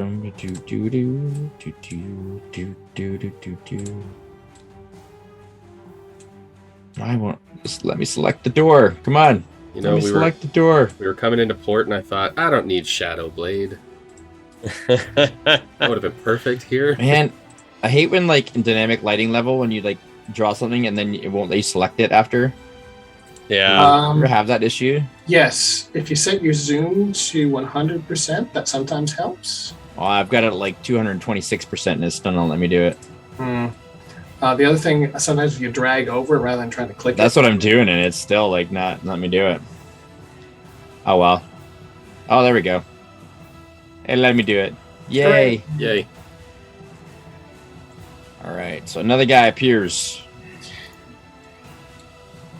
down below. So Flick, you see another one step out, and again, there's kind of a glow coming off of these guys, which is strange. You don't see any visible. There's no lights on them. It's just they emanate some sort of weird They are glowing. That's glow from them that illuminates the area around them. That's a little odd. And he's going to take a light crossbow shot at you. Okay. For 18 to hit. All right. For the shield, do I roll on every attack? What was the notes that I put on there? Do not remember. It was melee, wasn't it? I don't even. Yeah, it was melee. So this would not. This would just be your. You get your bonus on it, yeah. Okay. In that case, if it's just a regular old shield, then a 19 is my AC, so that would miss. Okay, perfect. All right, Talon. Right. You hear all this action going on. Yeah, I from have the door down. no visual context for any of this. You hear So- grungy sounding dwarves and. Oh, 15 feet to. Oh boy, that's a good number. You hear Wilhelm scream somewhere in the distance too. Oh, you two are you got in kind the of pinch it off way. at the end. I can't do it. You're in the Ah! way. Why are you in the way?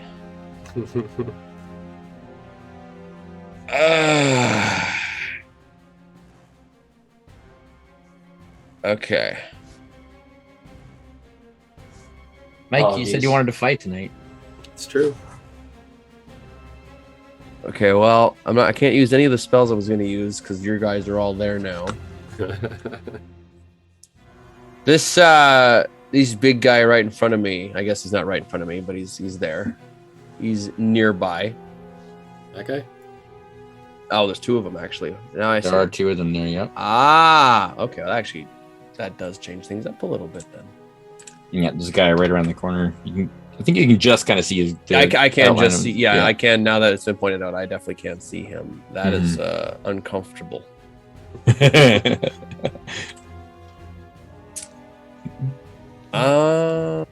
Where are these lights coming from? The dwarves. From them, Yeah, they're glowing. they are glowing. You don't know why. You Okay. cannot figure out why, Bioluminescent or something. but it is eerie, yes, and it is not. They're not holding anything that is a light. They themselves seem to give off. I mean, Denard glow. glows, so it's true. You have encountered entities that glow. man, 10-foot space. I don't have anything for 10-foot space, Lame. right? Okay. Well, that's not true. I Can you do, consider but just hitting him really hard? I have considered that actually. It seems to work for Torque. I Listen, will. when all you have is a hammer, everything starts to look like a nail. I will kind of just run up, peek over the corner, notice that there's a lot of guys and there's 2 coming up fast, which makes me uncomfortable. So this one here is unconscious, just FYI. The one that's on the other side. Yeah, that of one. Torque there. Yeah, that's the one that Torque like banged over the head, right? The one with the sleepy face on it. Yeah, Okay. he's like on the ground, just looking pretty bloody and. Blow the man down, bullies. Blow the man down with a giant, big-ass tidal wave. That's one way to do it. I mean, I can breathe underwater. No, I'm gonna make it a very tiny one. Very focused tidal wave. Yeah, big focus. I'm gonna have it crash from east to west to slap Although- those 2 guys. I feel like tiny tidal wave, like tiny and tidal. Well, how high is the wave ceiling? like, the ceilings are 10 feet. so not 10 very foot high. tall, 10 foot wide, just slamming him onto the ground. All the plumbing in the ceiling just bursts and just sprays him with water. Oh, Okay, it's so- sprinkler water too. Whoa. Sorry, who, what, where, So, why? I am looking to get this area here. From right to left. Literally, right to left in the 10-foot area right in front of me. Okay. So those guys there. Way, hey, blow the men down, blow them right back to the blasted old town. Give me some time to blow the men down. Way, hey, blow the man down, says one of them. It's 2 deck saves, 1 from each of them. 2 deck saves. Okay. First one. That's a 4. Yeah, that's a fail. Next one is also a 4. I think that just barely passes. Sucks to be them. Oh, they only take 18 damage. Dexterity is not their strong suit. I was banking on that. So they will take 18 bludgeoning damage and be knocked prone. Okay, well. That one is knocked dead. Aha! Oh, right, because he took damage from Flick. And Yes. that one is also knocked dead. Voice. I feel like Ship Boone will not appreciate us killing his men, which is why Yes. I elected not to kill this one. Even as you killed them, their bodies continue to glow. Although the glow does slowly begin to soften, but it is Is the still glow there. blue? It's got a faint bluish white Azure? glow. Indigo. It's like mostly kind of a white, but like maybe like a tint of blue to it. Maybe yeah. Okay. Like these guys are It was- crystals. Mm. Mhm. See Fine. those poor devils, how they will all scoot, assisted along by the toe of a boot. Donar.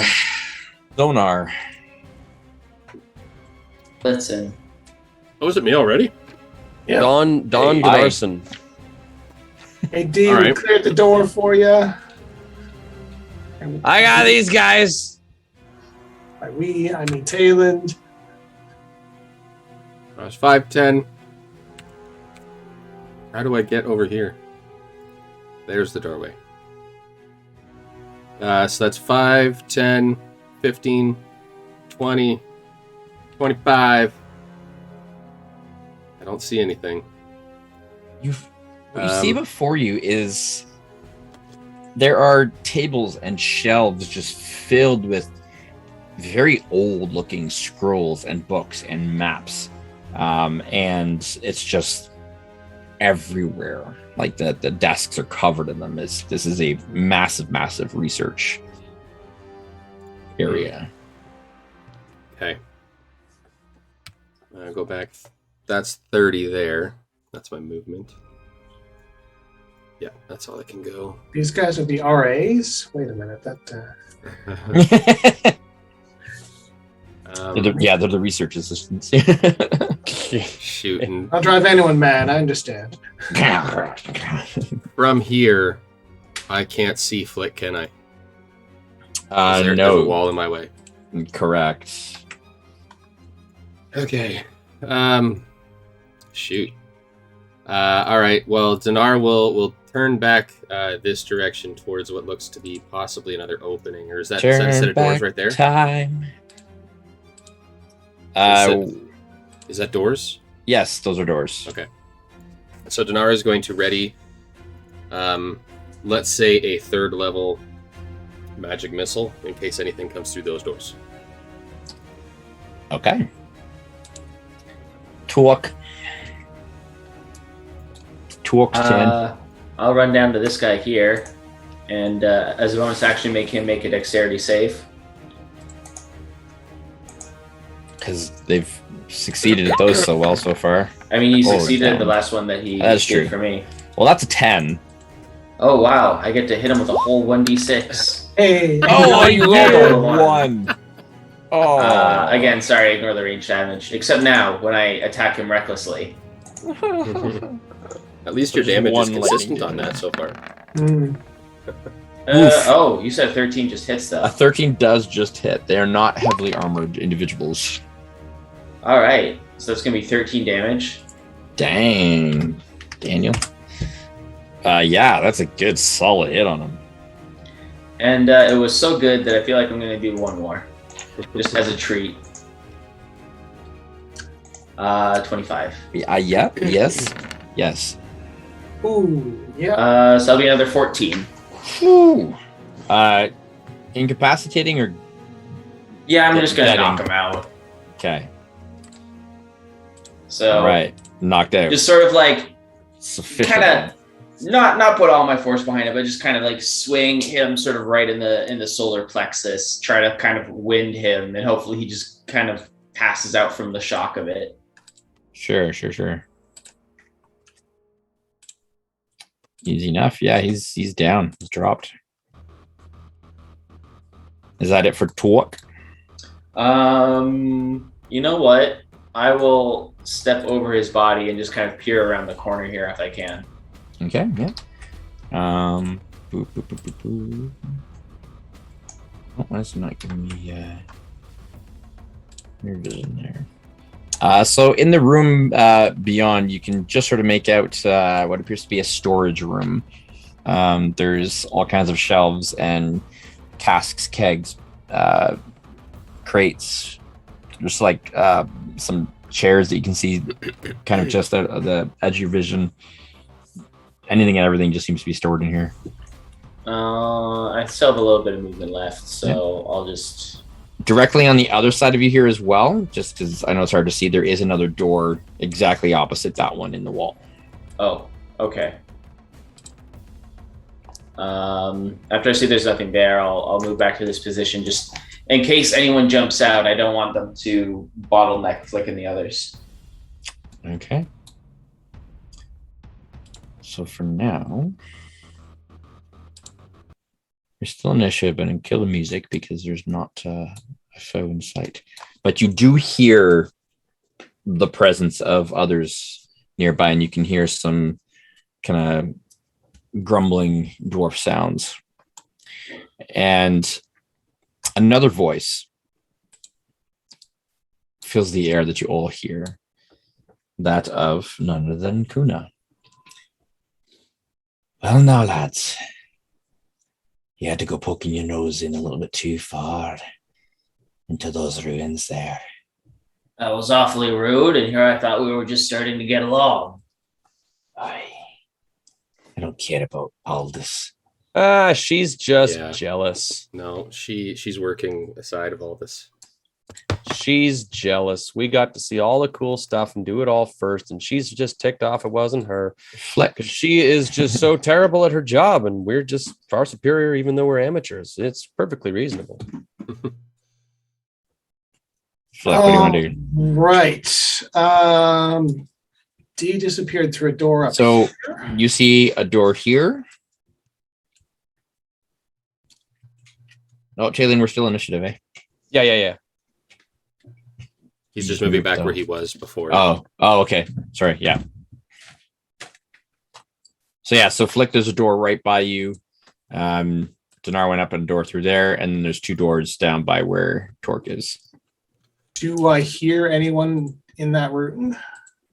Give me a perception check, please. Perception. Nope. All right. I don't hear anything. You do not hear anything. Or Yes, anyone I'm going to go beyond the after the doors. squishy wizard. Hey, D, what you found? 1, 2 squares. Get through there. A lot of books. This looks like a research area, but there's a couple of big doors up ahead. All right. That's 2, 4, 6. Sorry, these are the doors here? Yeah. All right.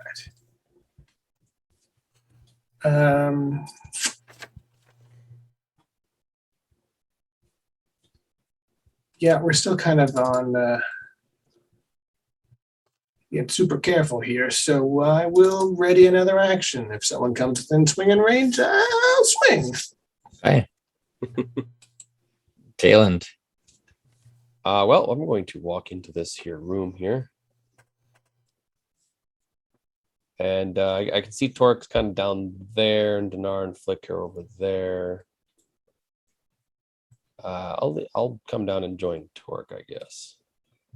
Okay. What's up, buddy? Who got us into all this? By the sound of it, I think that we're all equally culpable, seeing as we all went into the ruins. No. I mean, realistically, that's the captain's fault, but that's neither here nor there. I call out from the other room. It's the High Captain's fault. He should have shared his snooping device with her. Tayland. You hear another voice. Oh boy. Oh, and that is becoming more familiar.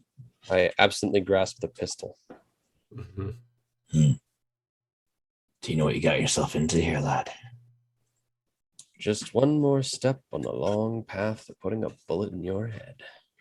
What was that? Nothing. Nothing. Mark's like, I'm going to put a bullet in my head. You seem a bit twitchy today. Well, you know. Day? Are you rating anything, Dylan? Are you shooting Torque? What are you doing? No, I will, I guess, ready a melee or I got, you know what? Yeah, if I see something that's not one of us, I will just blam. Okay. So you're going to ready a blam. Got it. Ready a bang. I first produce my pistol and then produce my rapier, saying stand and deliver. Dinar. Did we get a where you hear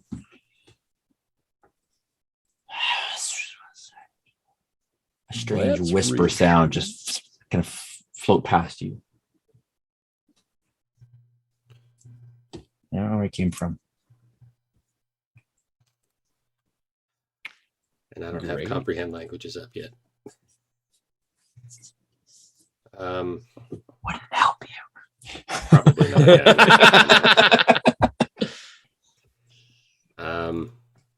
All right.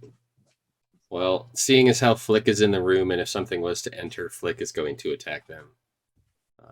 Dinar will, I suppose, unready his magic missile and move over towards. Let's say this desk down here, the bigger one that looks like it's got the open tome.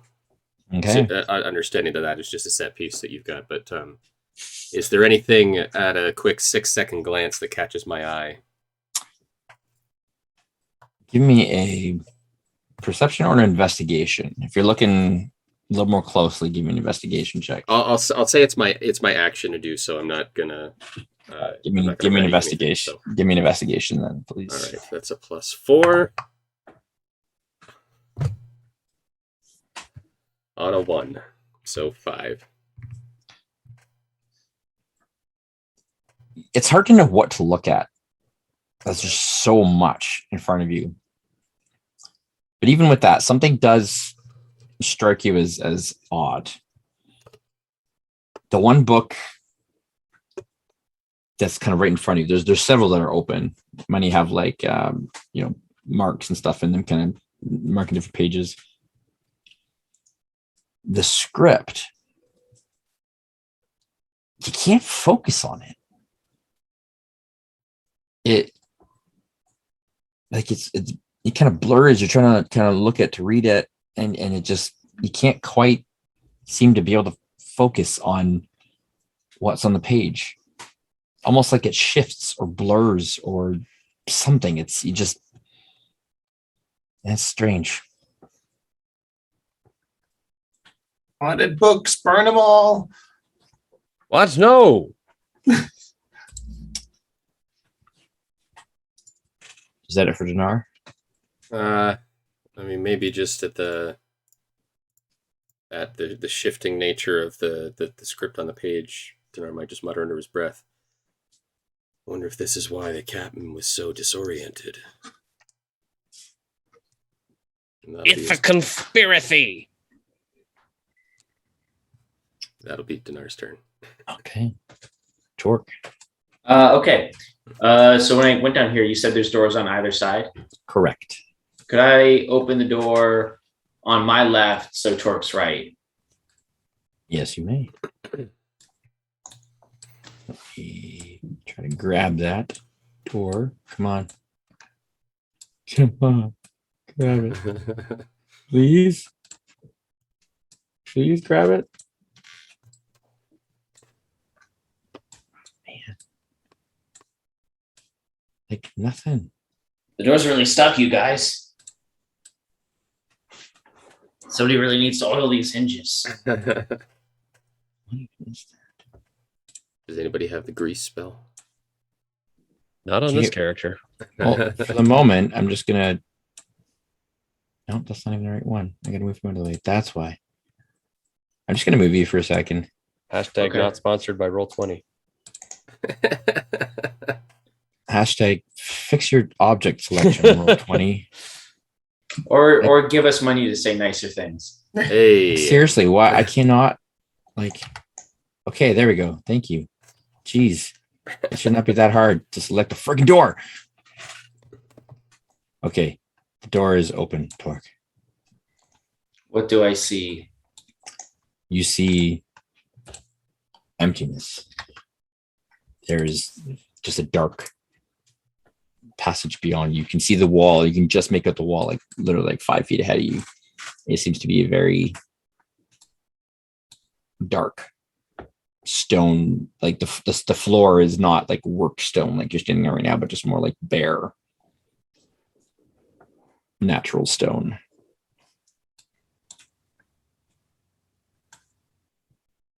But it's just dark, pitch black.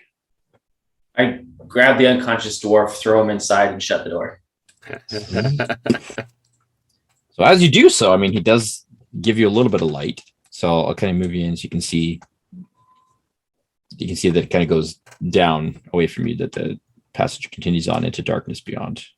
Dwarven lanterns. Whoops. Hold on. I'll using the light, but keeping him where he is. I'll go down further, where as far as the light will reach. Okay. And the passage just continues on into darkness beyond that. Give me a perception check, please.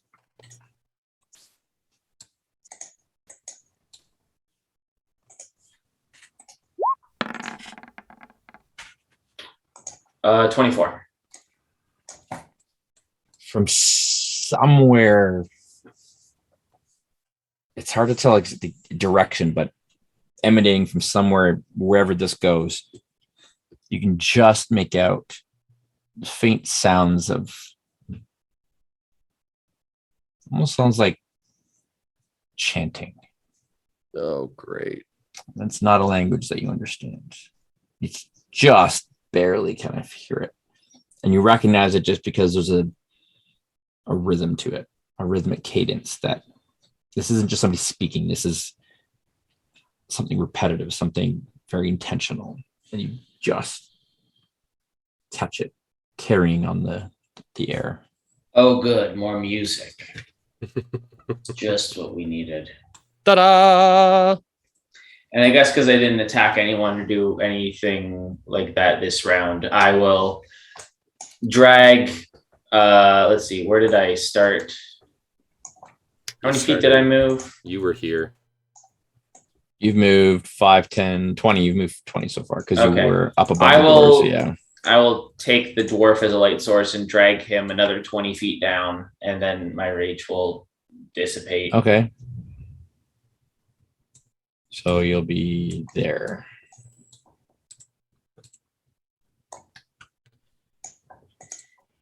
Are you pushing him or are you like dragging him? I'm kind of just dragging him, yeah. Okay. I'll say he's in the same spot as you there then. So So you can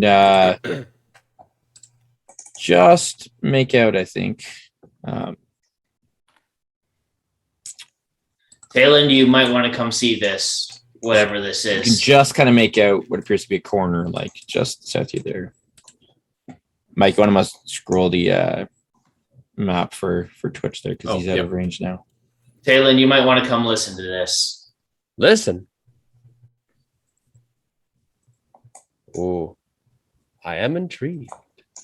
Yeah, so you can just make out that corner at the bottom of the passage there, and it does turn. Okay. For the moment, we will go to turn order. There are no more enemies seemingly close by, other than the ones that are unconscious. He never uses absolutes. That means we can fast travel out of here now, right? Yeah. Open up the We map. can get foe. There are Let's no go. enemies nearby. Put up camp and All right. Where the heck did everybody go? Yeah, we're up here. Oh, you're up here. Okay. Fork is down a dark hallway.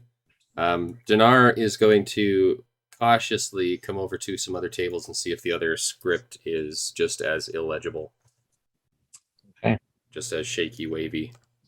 Blake is going to go listen at the big doors. Isn't much of a prison. There's lots to do. I don't think this is a prison. Why lock us in?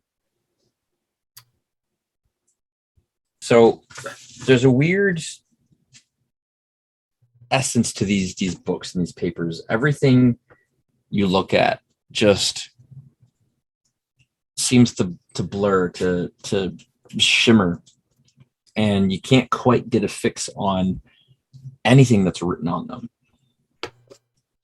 But even the few glimpses that you do get where you kind of seem to get focus, it's not in any script that you recognize. This is something different. But there's definitely a sense of just age to everything. Like this is old. Puppy time. All right. Dinar is going to grab one of the books. Are they books? Are they scrolls? Yes. Yeah. Okay. Dinar is going to grab one of the books then. Okay. Whichever one is closest to him. He'll close it and he's going to add it to his pack. Okay. For future study. Give me an intelligence saving throw, please. Oh, crap. That's all right, guys. I have arcane, not recovery. I have arcane deflection. So this is intelligence saving throw? Yes, indeed. All right. That's also what I'm good at. So, hey, nat 20. Plus 7 for 27. 7, okay.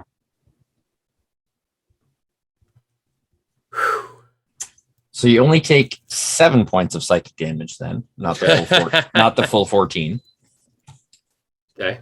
And as soon as you like touch the book and try to pick it up, your mind just suddenly just like, oh, like you just feel this cacophony of whispers and voices and sounds and just there's screams and it's just all just like madness just assaults your mind, and you manage to kind of drop the book in time to not kind of suffer the full effects, but it still leaves this sting in your mind where you're just like, oh, so almost like your vision kind of swims a little bit. You get those like black stars, that kind of flex around. You're just like,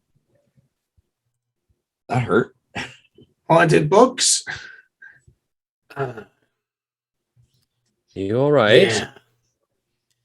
I mean, I'm not, I may not seem like it, but I'm quite the avid reader. And don't read these books. Don't even touch them. I was wondering if perhaps you were like some of the other children I grew up with who hated reading to the point where they developed migraines. No, I like reading.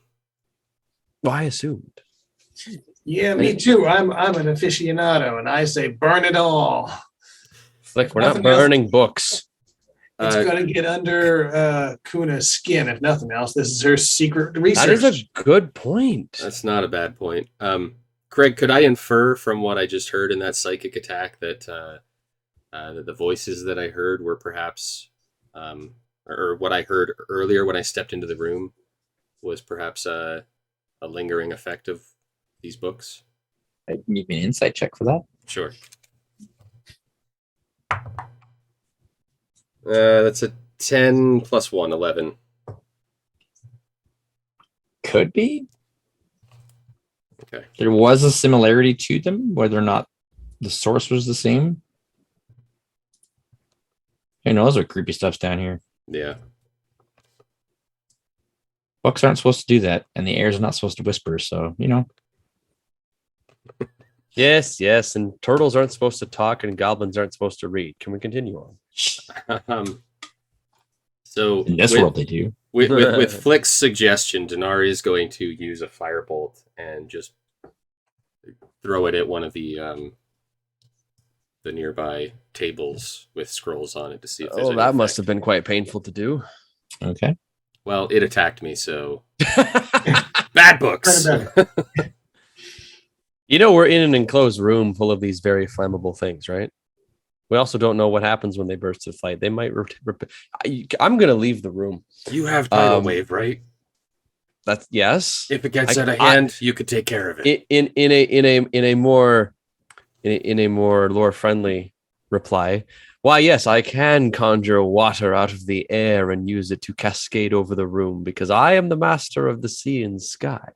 Yeah, tidal wave. You can do that. So I can create a tidal wave. If it gets one out of the hand, books you can says, take care "Shut up." Okay, which table are you aiming at here? Where are you? Let's pick the one that's standing on its own. That's probably wise. Yeah. Okay. So you conjure your firebolt. Yeah. And Kamehameha. Yep. Or Hadouken. Which pick your poison there. And the fire hits the table and poof, it definitely kind of explodes in this, burst of flame. When the flame disappears, and it does disappear, it doesn't seem to catch hold of anything. It is all unscathed. But also, in that split second where the flame touches the books, you swear that there's like a flash. You're not sure if it's in your mind or if you saw it in the fire or something, but there was like almost like a presence there that was enjoying the flames. Enjoying the flames. Just kind of like, and then it kind of disappeared. Some things just want to watch the world burn. I think we need to focus on getting out of this place. There is a lot I more think at that work would be here prudent. Yes. Yep, listening at the door. What do I Flick, do? you are a particularly knowledgeable in liberation. Yeah, sometimes you got to go to ground. I'm just looking for a hidey hole or a way out. Let's see what we got. I've spent my fair share of time in a number of holes and boxes. Not as much as Uncle Scab, mind you, but I did my time in the hole, box, on the post, big wheel, little wheel. Yes. Well, do you see any ways out? Shooting star, axe handles. I was on stuff I didn't even know the names of. Let me tell you, Flick, do you see a way out? Enough of Flick's shopping list. Let's keep going. Listening at the door. All right, give me perception. All right. What do your goblin eyes see? Natural 20, 24. Everything. Dang. So here's what you hear. Oh, geez. It's like the creaking of metal. At first it sounds... No, it's not chains. It's not any kind of machinery or anything. It sounds like armor moving. That sound of, plate mail or something like that, kind of creaking against itself. And there's 3, 4, half a dozen maybe more than that. You just hear multiple sounds but it's strange. It's not like they're not marching. There's not like a purposeful movement to it. Almost as if something hanging and swinging kind of has that creaking sound. There's an element of that to it, but you get that, it's armor. It's hard to know what to make of it. You hear a lot of it, and you can really kind of pick up the sounds, but what it means, it's hard to know. All right, I will sort of continue the banter, but get everyone's attention to sort of go, 4 dudes in here. 4 dudes? And I'm not aware of that goblin slang. I know there's 4 armored somethings through the door, and where has the little guy disappeared to? Because we could definitely use.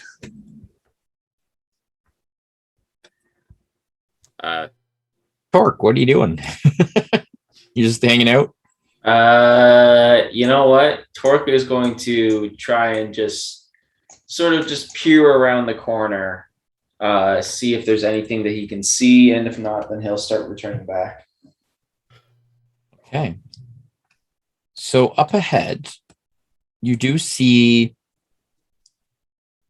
basically like a magical light source, kind of embedded in the wall that's giving a soft glow. It kind of pulses. Drag the unconscious dwarf closer so that I can perhaps illuminate a bit more. Okay. Give me a perception check, please. Alrighty.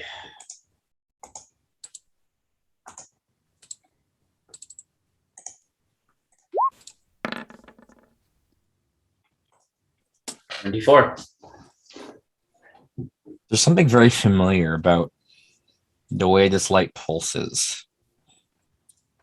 The color is slightly different,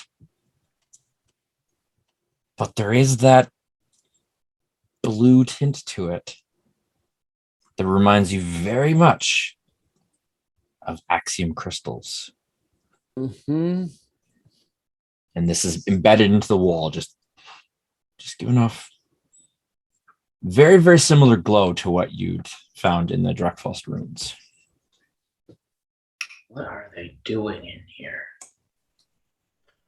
I will cautiously move into this room, hoping that a 24 in perception will tell me if there's any dangers. Yeah, so you don't see any immediate dangers. You do see a set of thick wooden doors in front of you. There are 2 symbols engraved on these doors. One is familiar, and is one that you very recently saw in the Drakfrost ruins, and it is what appears to be the crest or the symbol of the Drakfrost clan on one door. The other door has an upside down hammer.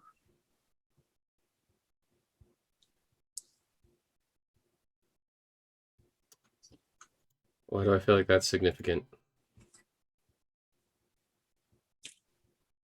Well, you're not there, but No, I know, but this is Mike asking.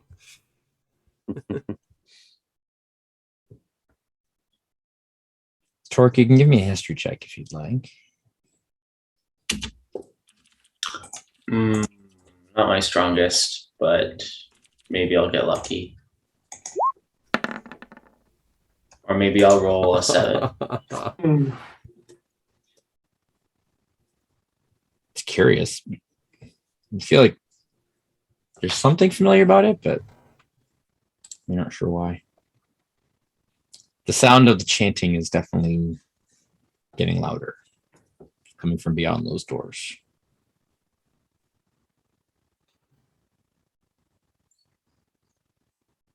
Torque will circle back at this point. Okay. To hopefully relay to the others what he saw. Taking the unconscious dwarf, just dragging it by the beard for light the entire time. Okay.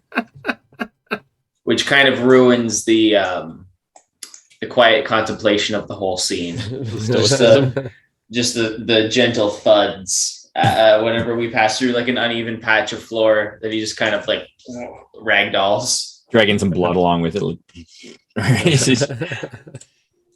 He did get wounded pretty severely, so yeah, just dragging him along. Awesome. Dwarf nightlight, not a bad idea. I guess as Flick asks where the big guy is, Dinar will go back towards the hallway and take a look down where he last saw him. And you see him. I found something down here. You see him dragging a dwarf towards you, like by the beard. And we hear something up here. What did you see? A door. What did you hear? A door. If I had to guess, assuming did Flick relay what he heard to the okay. He did, yeah, he told you, yeah, he said. Assuming what Flick heard was accurate, I think there might be one of those automatons on the other side of our door here. There was something. Oh, great! There was something chanting on the other side of my door. Yeah. Which one do we feel more confident with? Chanting sound like well-adjusted individuals. They might be connected. They might be trying to resurrect one of those automatons. With some kind of ritual. I'm not sure resurrect is the correct word, but sure. Repair, activate, something. So, which door would you rather us take, Captain? My vote is for the chanters. I can fight fire with fire. How big was the space down there? We got a big room up here. Large enough to accommodate us all. Okay. Flick, anything immediate at the door? At this door? Yeah. No, just that.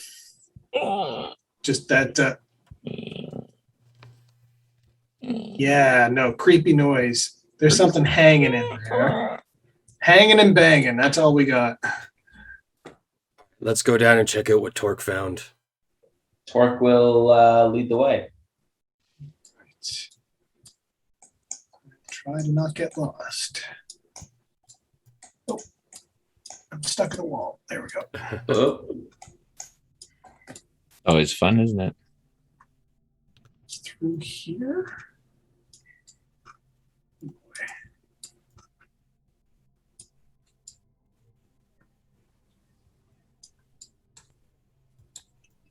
Okay, so you all pass by this light source kind of embedded in the wall that's giving off this faint pulse.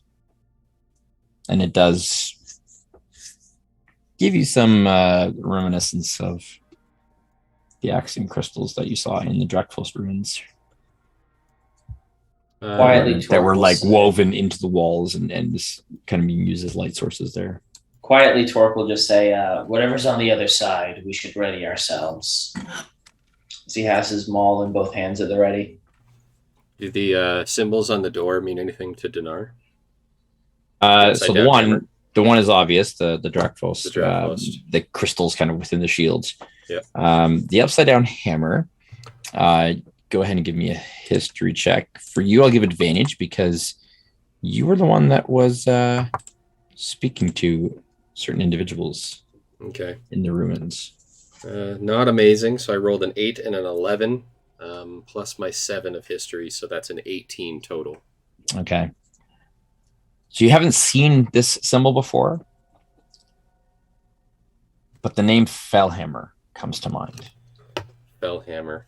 Was that one of the names that the ghost spirit thing suggested was an opposing clan? Exactly. Okay. So they had mentioned the Fellhammer. Fellhammer.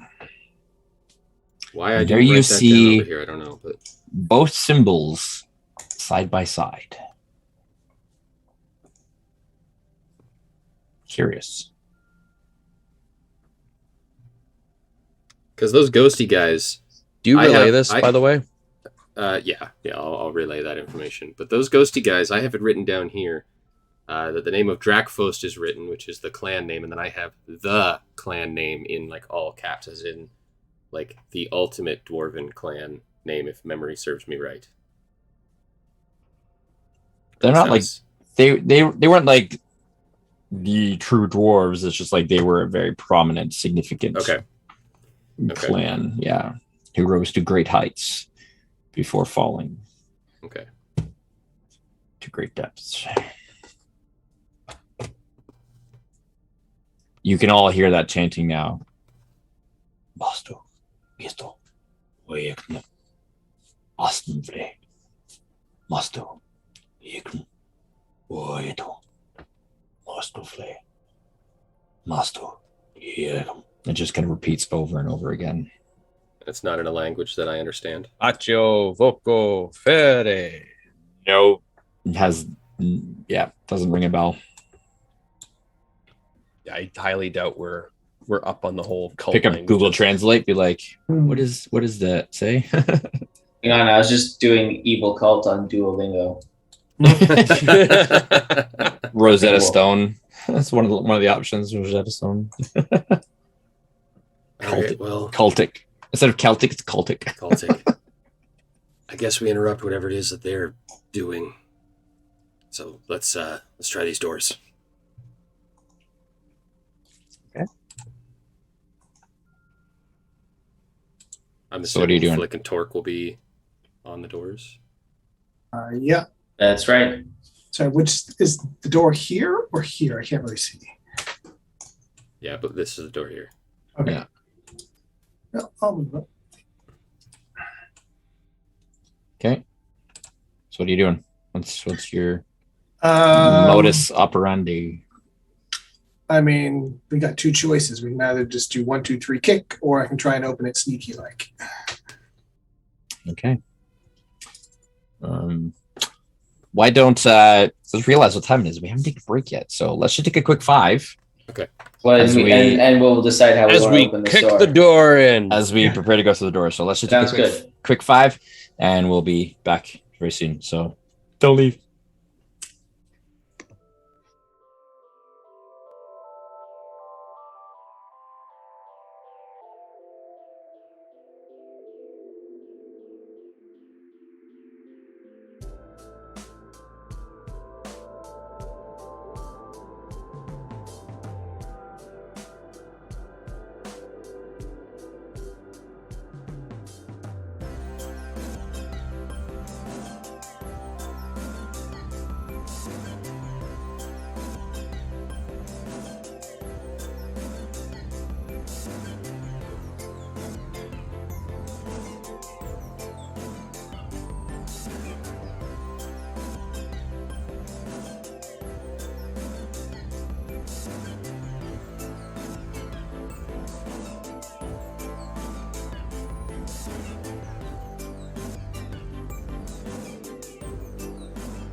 All right, we are back after a little bit of refreshments. So excellent. We will jump right back into where we are at as Flick investigates the door.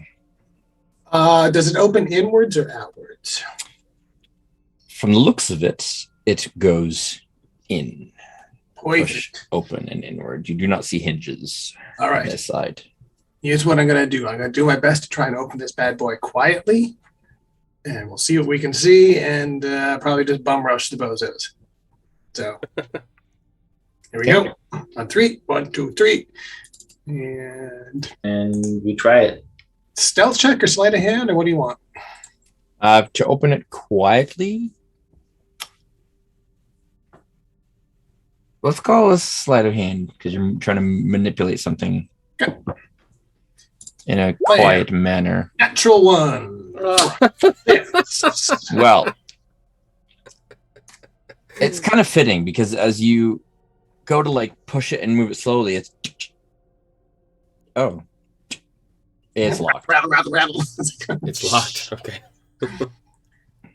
It appears to be locked. Is there an obvious lock?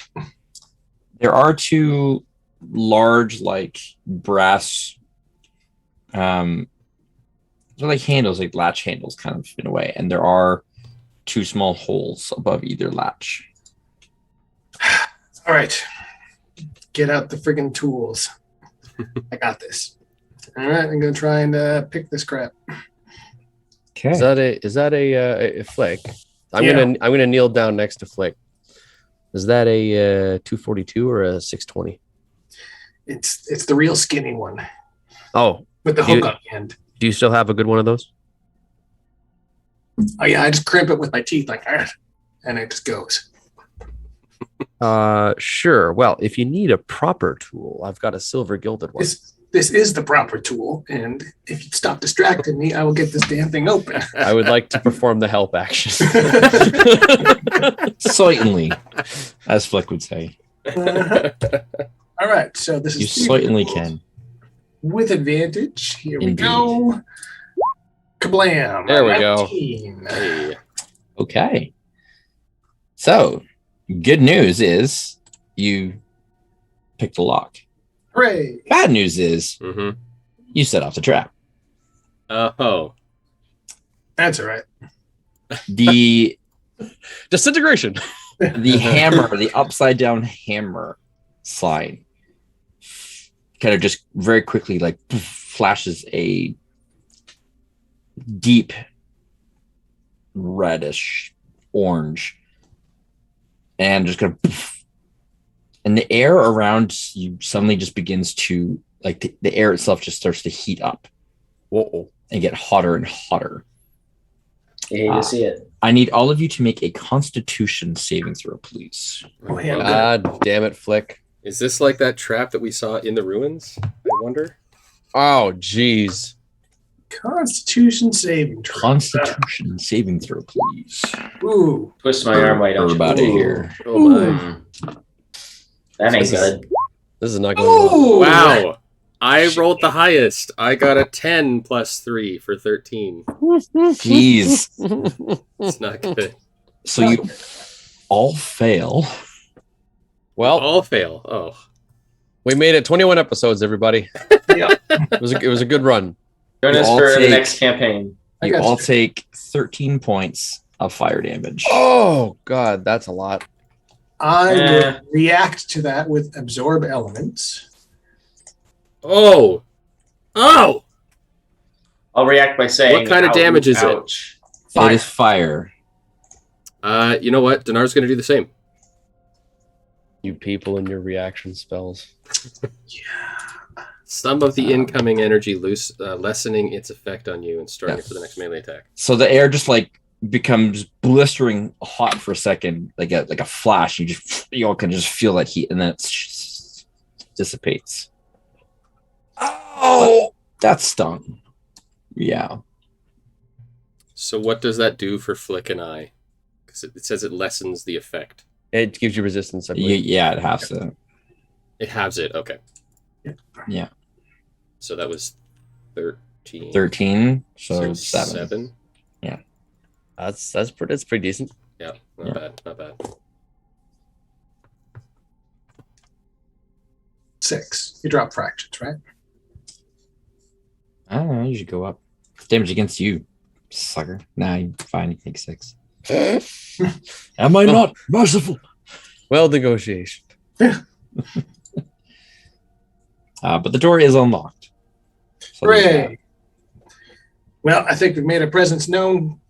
We'll put a shoulder into the door and open this crap. Open this crap. Yep, that's... Mr. Flick, tear down this wall. Just fire goes off. Talen's just sitting there covered in soot and smoke. Well, let's get that door open. Yep.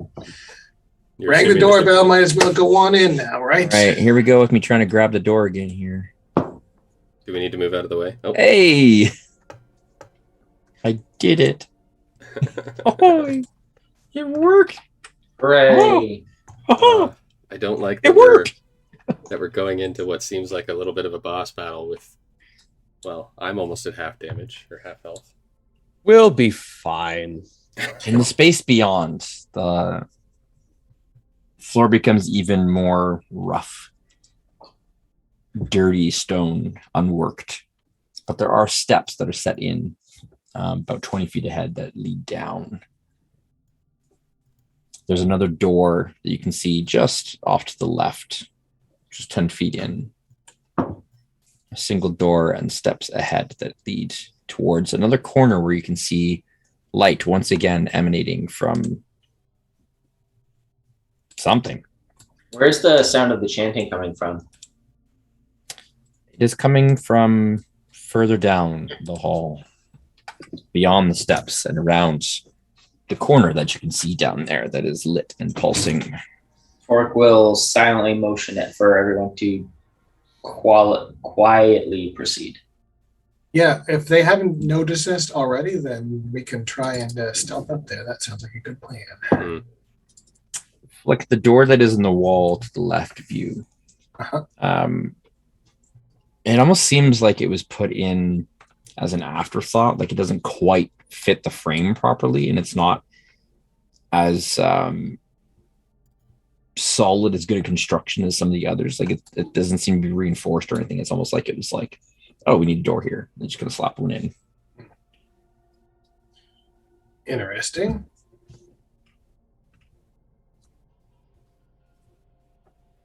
Quiet behind there, though? You can give me a perception check. Sure. Perceptify. Blam, 13. 13. Says it's quiet. Hard to hear from the chanting that's sounding from further beyond, but through this particular door, you don't hear. All right, anything. assume it's the privy and move on.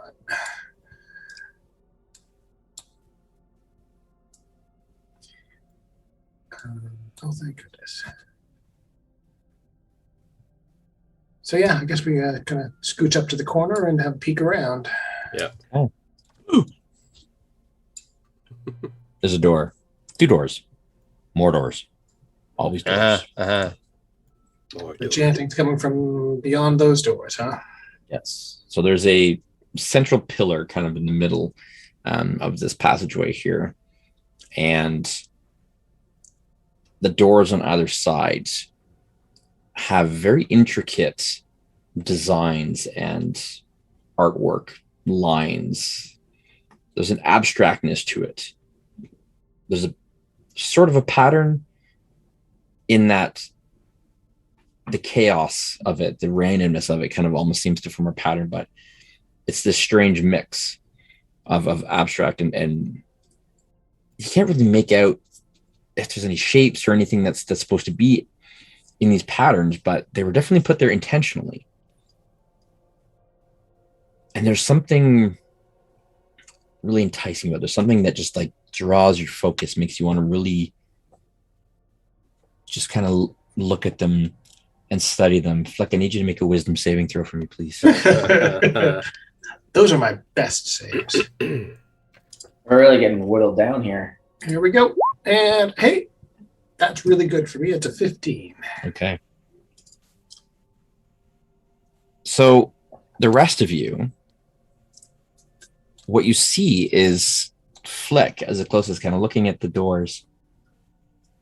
And for a split second, he's kind of leaning in a little bit closer, and you can see one hand kind of reaching up. And then he kind of like blinks and pulls his hand back. Flick, in your head, you heard sort of that whispering.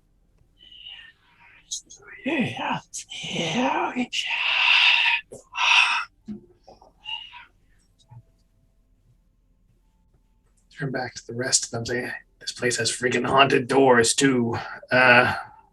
This is a great place. Isn't this place lovely? We should vacation here next summer. No, we should get out of here as fast as possible. Here's what I'm going to do, just real fast. Sort of shade my eyes, pull out my dagger, and just sort of drag a big strike across the pattern to try and disable whatever. Okay. Give me an attack, please, with your dagger. Sure. Old strategy, Cotton. Let's see how it plays out. 17. Okay. So you make a mark, dragging across the door. Are you look? So you're looking at it, or you have your eyes closed? And sort of shade my eyes. Okay. So if you're not quite like you're intentionally not looking at it, or you're trying to like kind of peek at it. Averting my gaze. Yes. Okay. So you kind of hear the as your dagger kind of cuts into the wood. The rest of you see the mark that he leaves starts to bleed. Bleeding doors. A little trickle of blood I think you killed it, Flick. starts to dribble down. Good job. So you will add one to your account then. And as it does so, the drop of blood splits and forms lines that kind of follows along the pattern on the door, just until it kind of just disappears and joins with the rest. That mark now is part of the pattern. Seems to have been absorbed into this chaotic cacophony of lines and shapes and circles and emblems and whatever else there is on here. Well, that was unexpected. Yeah, this is horrifying. Doors don't normally bleed unless they're very, very, very, very fresh wood. I wonder You if can give this me mark an would insight be- check if you want. It's like a scar. Insight? Here Yep. we go. Yep. Solid 6 there. Goodness, we're Yeah, rolling Flick. terribly for figuring out what's going on. Here I Like, yeah, go. 23. 23. Okay. That door's bleeding. So it's a mimic. Talon, you're looking at it. It's not the bleeding part, but it's more you're far enough away. You're kind of, not getting too close, but just studying the pattern, apparent lack of pattern, whatever it is. And suddenly it clicks. It's like a maze. And the closer you look at it, it's like the most complex, convoluted, chaotic maze structure that you've ever seen. But there is But definitely a maze-like pattern to it. And he just carved a big shortcut through it with his knife. But where he carved that, again, it seems to have been absorbed into the pattern and it's become part of it. And it even still now becomes part of this maze. And it's the spaces in between the lines that you start to focus on and see where there's twisting, winding paths, meeting here and there, stopping here. Where it starts or ends, it's hard to tell, but there's paths. It goes all over the place. You could spend eternity just trying to follow. I just need to get Pass the on Hamburglar this to the maze. Hey, Hamburglar. That's all I need to do. Have any of you ever been to the Drunken Bilge Rat Inn? I'd say I've ever had the pleasure. Right. Well, so if you go there, they've got these mats on the table, and they have little The mazes crayons. carved into them, and they give you little pieces of charcoal to keep you busy while you're waiting for your drinks. It's also a good way to measure how hammered you are. Anyway, that's what we're in right now. Are you saying that we're in a maze? Yes, we're in a maze. We're not actually in a placemat on a bar. No, I understand that. I'm glad you picked up on what I was laying down. Why didn't you just Or say we're are in a you? maze? Because, Torque, unlike some of the people here, I still appreciate a good story. I would appreciate a way out of this maze. Yeah. Well, you got a giant anchor, and there's a stone wall right next to us. Well, there's the Point taken. crappy door into the privy. We could see if that's a little easier to get through than the bleeding haunted doors here. Flick, the only way I'm crawling through a privy to get out of here is if I run out of booze. Where are your booze? I mean, Oh, don't worry, I've got a couple things still. it could be a shortcut put in by Kuna and her buddies because they don't want to do the haunted doors either. I mean, at this point, I don't think we're getting through this door, so we might as well try that makeshift one back there. All right, let's go take a look. Yeah. Real fast. Oh, I can't see it. Oh, thank you. I can see again. Zara, don't leave I'm us. fine. Oh, no, I'm not. Does Flick All right. not have low light vision? I've got low light, but there's no light in this room. Ah, okay. If it's pitch black, low light doesn't really help you. Right. Okay. Not so much low light as it is low light or no light. It's All getting right. late. Makeshift door. Let's make this open. Okay. Open sesame. So, how are you opening the door? Is there a handle on it? What is your approach? Carefully. There is a handle on it. Yep. Just a little latch. Hey, a little- Flick, you maybe want to use those big eyes of yours to, like, you know, survey the door first before we just start opening it. Let's check it for traps because we're going to kill ourselves before we even get an Torque, enemy. Torque will give it advantage on the grounds that he has proficiency in perception. Oh, is it perception or investigation? It would be investigation to look for Yeah. traps. Yeah. I Would mean, my danger sense help at all? I guess probably not. It'll help when the trap goes You off know if it's what? dex-based. Yeah, wouldn't it? I will allow it because thematically, yeah, I'm going to allow it. I like Okay. it. It's like a Going creative to use allow of it. this. So, I So mean, that will allow me to give him advantage. yes, it will. All right. all right, I'll take a look. I think that's a good unconventional use of that. Mm-hmm. Excellent. There we go. Solid 12. See, it's perfectly safe. Get my I does- don't babies. believe you. It does appear to be safe. Like, All right, I opened it's a the pretty door. nondescript door to be Mhm. trapped. I mean, And this is too crappy a door to be trapped. This one's the mimic. You Okay. know what? I am just going to step over here just while they open the door. the door pushes open, things all the way open, and reveals an empty room I clap my hands real loud and shout, "Bang!"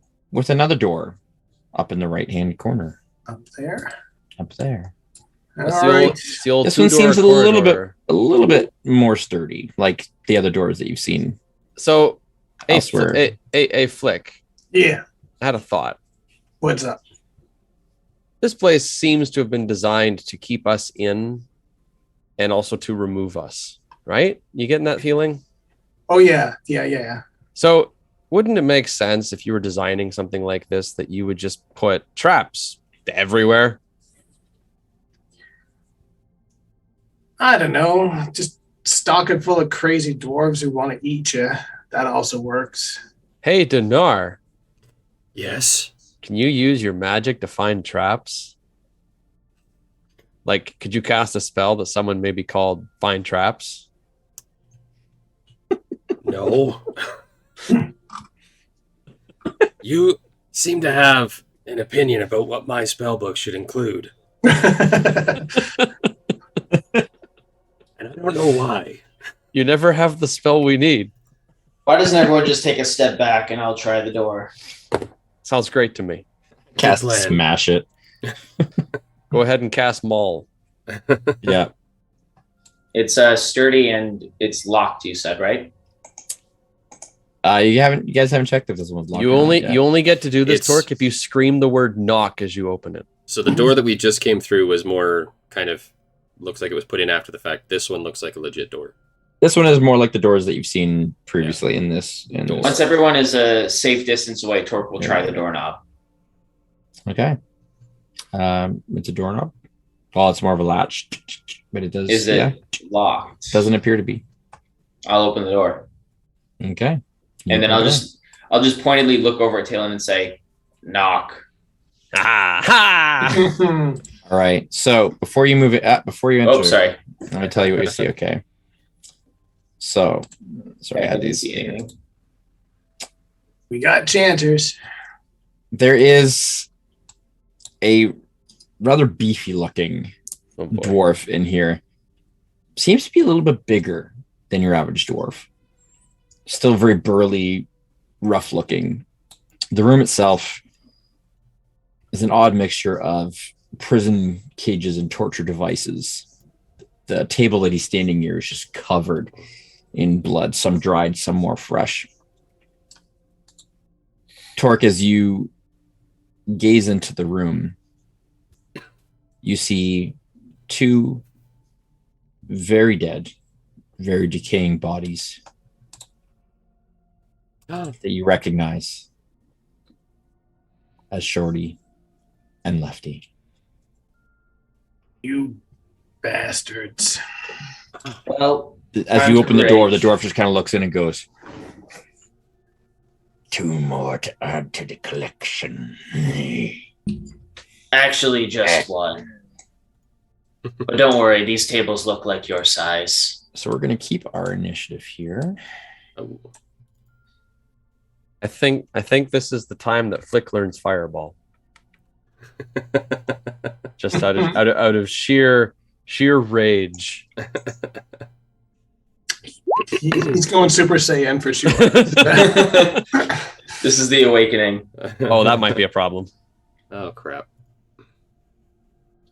So Dinar, it is you do get first roll still here. I am top of the order. You are indeed. All right. Let's see. Get him. Let's see. That was your plan? Get him?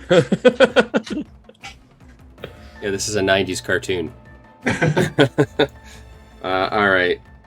This is very violent for a 90s cartoon.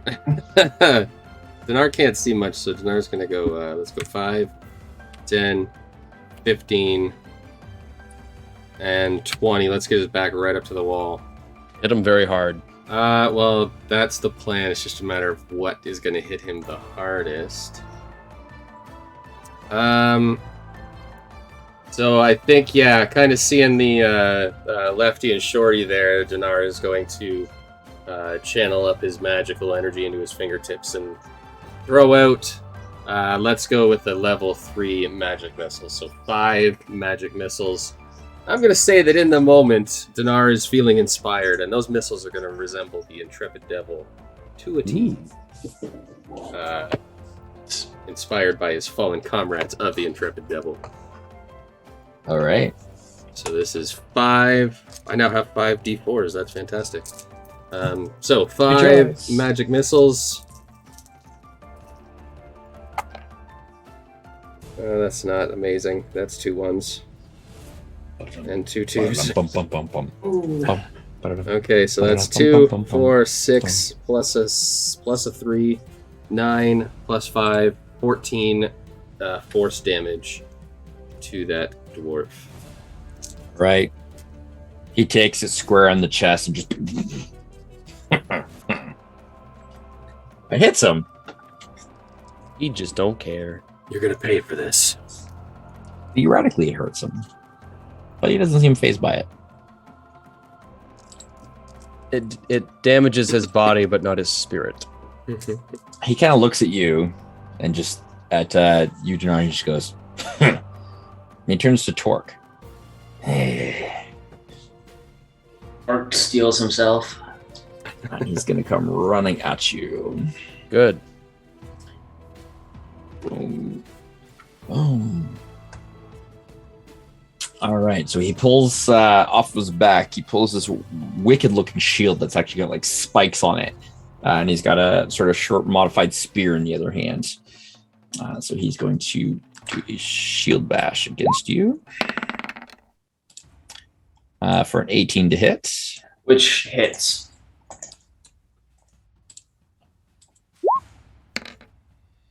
So that'll do 8 bludgeoning damage. I need you to make a strength save, please. You got it. Gonna push you. No, he's not. 25. So you resist being knocked prone. That's kind of barrels on you, but you just kind of hold your ground. Helpful for your shell, giving you kind of that extra size. But after he bashes into you with his shield, he's going to make 2 attacks with his spear against you. 18 to hit. That'll hit.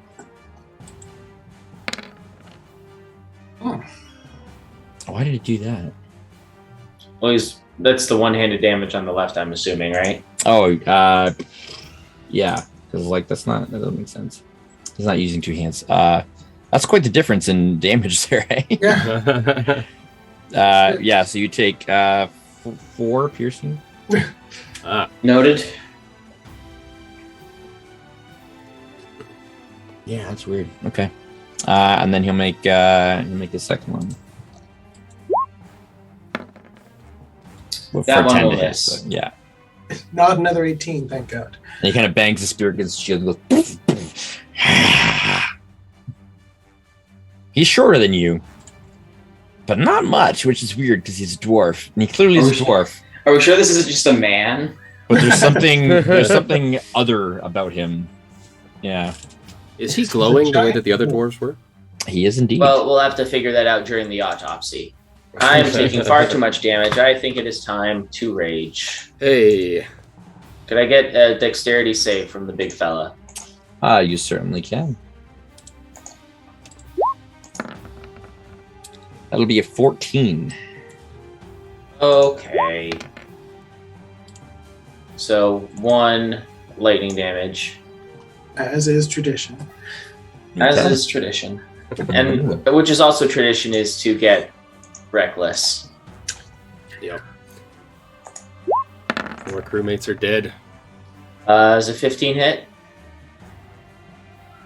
15 does not hit. Ooh. Blocks it with his shield. Well, how fortunate then that I get 2 attacks.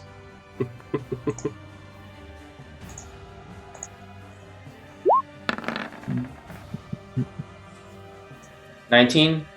19 will hit. However, he's going to use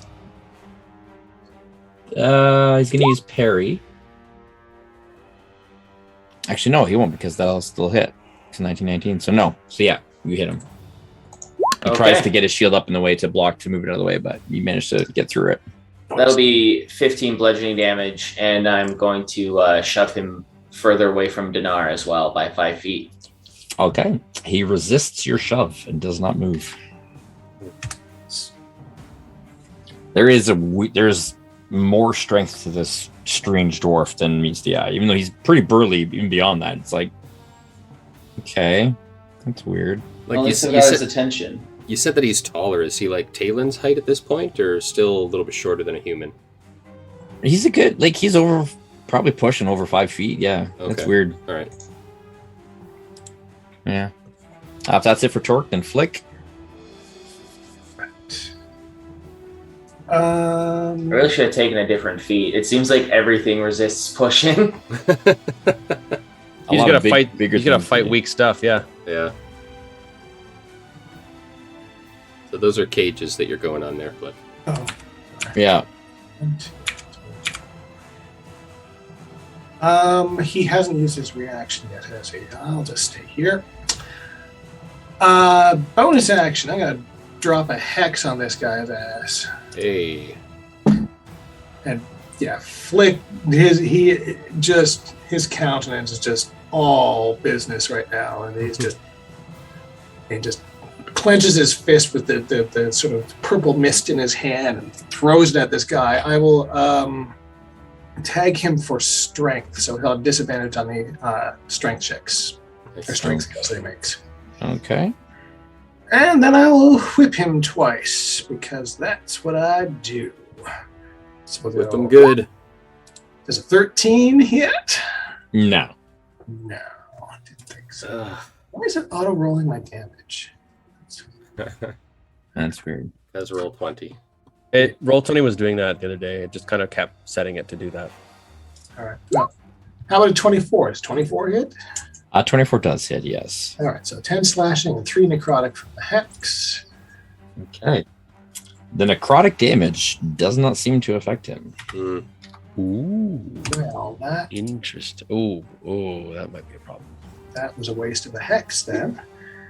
But you know what isn't a waste? Action surge. I'll hit him twice more. Action surge. 25. Mm-hmm. All right, so I won't bother with the necrotic. So we can just take another 11. And a 9. Yes. 9 will miss, yes. All right, I think I am done. All right. Monsieur Talland. With lightning crackling in Talen's eyes, he will designate a crooked finger at this cursed dwarf. And I'll get him to make a wisdom save, please. Sure. You might want to get the eyes and the finger checked out there. That sounds problematic. A curse upon you, sorrowful, thick and fast. Your days have been numbered, each hour your last. A May the 9. land, sea, and sky turn to swallow you. Oh, will I roll a bunch of ones? It's going to be 12 psychic, and he must move away from me immediately as a reaction. Ooh. Is that a frightened thing? It is not frightened. Okay. It does not in anywhere in the I don't believe so. No, it only matters if it's deafened. As far as its speed allows. Okay, so he's just going to move up to the table then there. Perfect. I will gladly. Oh, wait, where were you? You're there, so he would go that way, I guess. Yeah. I'll take an opportunity attack when he moves away. You know what? I will as well. Which I think is still covered by my reckless attack. Let me double check. And after that, I will, having thrown my curse. I really wish I hit that. Yeah, well, I will. I was kind of hoping you would, to be completely honest. Actually, crap. I was literally going to use my bardic inspiration on you. I should have done that first. Oh well. You literally didn't. Well, no. I miss as well. I'm still going to, but I should have done it first. That's it. I miss as well. So sad. All right, Talon. I will That's give everything? I will give my bardic inspiration to Flick. Okay. Good.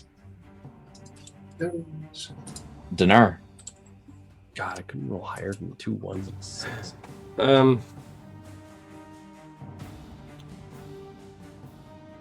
So let's go with something a little bit different. So Dinar is going to pull out a little powdered rhubarb leaf and an adder's stomach and kind of thrust out an acid arrow towards this enemy here. I have to make a ranged spell attack. So this plus 7.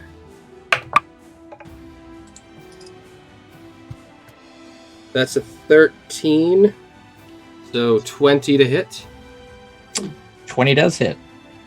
All right, that's going to do 4d4 acid damage immediately.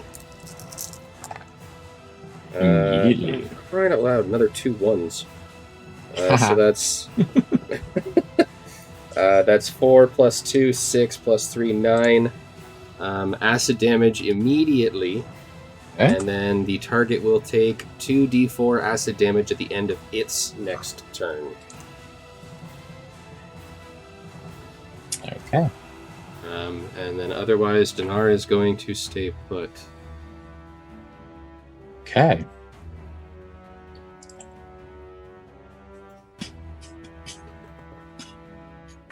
All right. Let's go. He's going to drop the shield. Grab the spear in two hands. And he's going to take a run at Flick. Boom. Boom.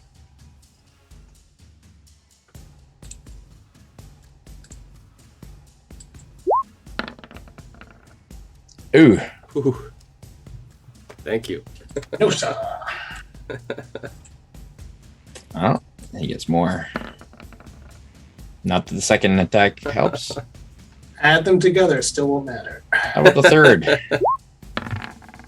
Nat 20. Oh, come Whoa, on. wow. What? Wow. A 4, a It's just 6, and dancing. a 6? Wow. Craig, I know you're sad about that, but I'm ecstatic. Those are the worst rolls ever. So yeah, Flick is still just seething, and He this gets guy comes at friggin' him with 3 a attacks, spear, man. and it's just like a head this way, head that way. Look at, he gets Head this 3. way, He like- gets 3 melee attacks. And he misses all of them. Uh-huh. Dang. Torque. Torque's Damn mouth, little pupils guy. are just fully dilated at this point. Wow. As electricity just Wow. surges all over his body. He just holds up his arm, which is just caked in his own blood from the attacks that this dwarf inflicted on him. He's just gonna, with his wormy turtle tongue, and then with his maul in both hands, he's just gonna say, I'm going to savor this. First, I'll need a dexterity save. We got to see if this dwarf takes 1 damage or not. That's a natural 20. 22. He'll take 2 damage. Oh, double normal. damage. Double round. damage. Hopefully more, because I'm going to reckless attack. I think all of them Oh, go. Oh no. oh. Now, I attack twice. Yeah, but oh His man. health bar wasn't going down for some reason. There we go. Okay, I was gonna say. I was afraid that it was just immune to Yeah. everything. No. No. Now I know why a isn't it 23 going- hits. Why isn't it going down? I A know 23 a 23 does hit. hits. Yes, it does. Yes, it does.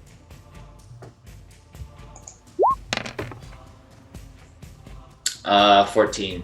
Nice. Okay. As I just, now that his shield's gone, just full horizontal sweep across the jaw. Keith go flying.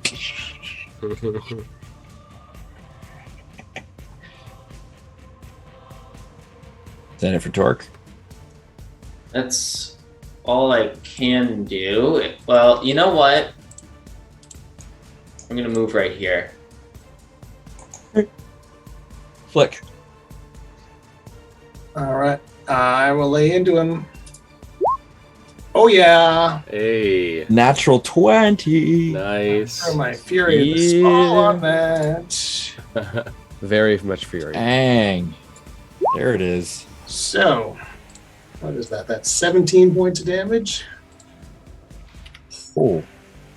Unfortunately, since he's immune to the necrotic, the hex does nothing extra. But He's looking rough though, man. Like you have all right. how you like whipped right across, just like tore his cheek right open. Second Half attack. his face missing. I will throw the Bardic Inspiration on top of that for 14. Oh no. Yep. Oh. Tried. Oh, actually, because he dropped his shield, Ooh. 14 will hit. Hey, look at that. But he is going to use his parry. Aha! Has he gone had a turn since I dissonant whispered him? He did, yes. Oh, okay. So he parries that, so 3 to his AC. Okay, so it doesn't get through. Yeah. Okay. yeah, Actually, sure. the other thing anyway. Let's see. So that was So he my takes his attack. spear in both hands and just like. Do I have anything else to do? Other than slightly shift around, I think I'm done. We got him boxed in. Let's finish him off. Galen. Yeah.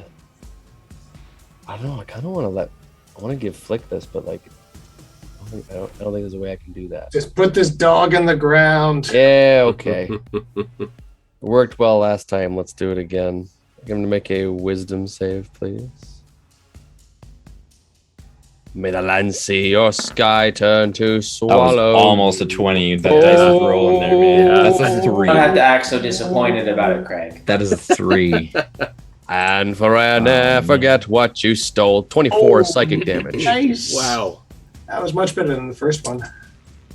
Hayland, describe your victory, if you would. As I scream the chorus of the curse at him, I bring the curse of the sea down upon him. I channel the rage and anger that I feel upon seeing what he has done. And I use the magic and the words laced with magic to enter into his mind. And I pull forth all of the thoughts of things that he has done to others, and I bring them right into the forefront of his mind, so he experiences all that anguish and agony within the span of about 2 seconds as his brain melts, blood pours out of all of his headly orifices, and he drops to the ground. Battle. Jeez, I don't know if that was graphic enough. Are you okay, Kevin? Are you okay? Wow. Yeah. I almost died from that thought. Talon's had enough. His head just like.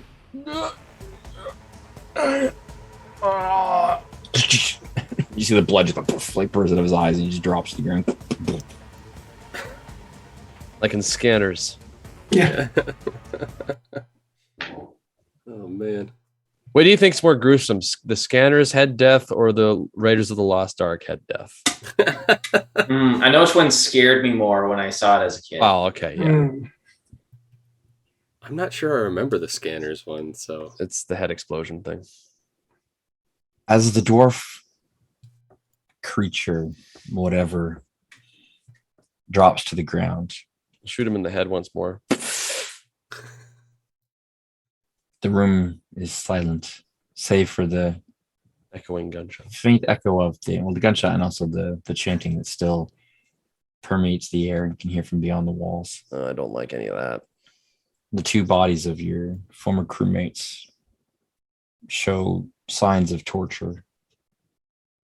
Lots of torture. They've been dead for a while. You don't need a medicine check to see that. There's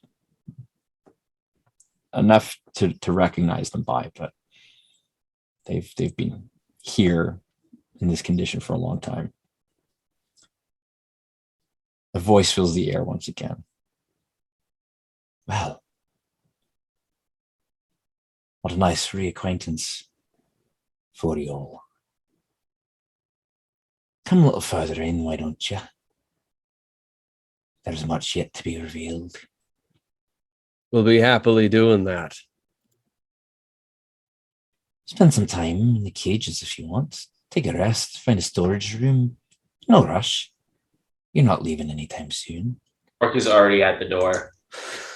We'll be here for you. See you soon.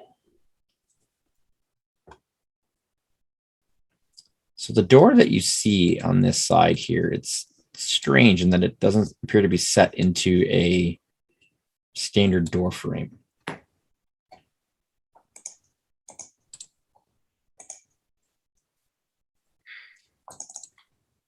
I think at this point, Open it.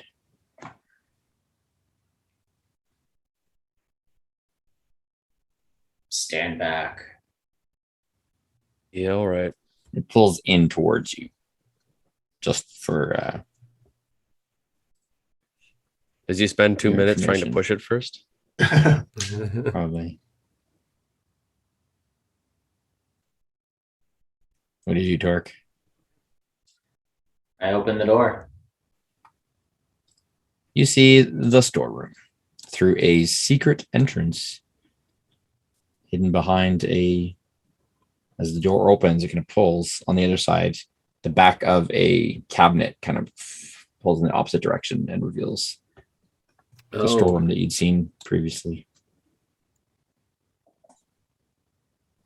Okay, so there's 2 doorways then that we would need to go through to progress. Or 2 options. The 3 of you stay here for a moment. I'll scout ahead. Yeah, I'm gonna get Shorty and Lefty out of them cages. Okay. Torque is going to step through the threshold to the storeroom. Okay. He is going to shut the door behind him so that the others can't see him. Mm.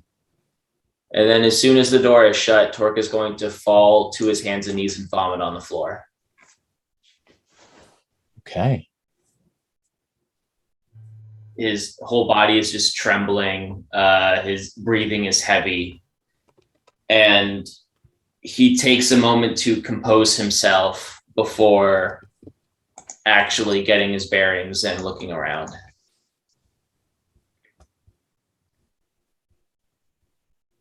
There appears to be all manner of goods in here, like you'd seen before, including some food stuff, preserves and the like, as well as tools, baskets, furniture, just kind of anything and everything seems to be thrown in here.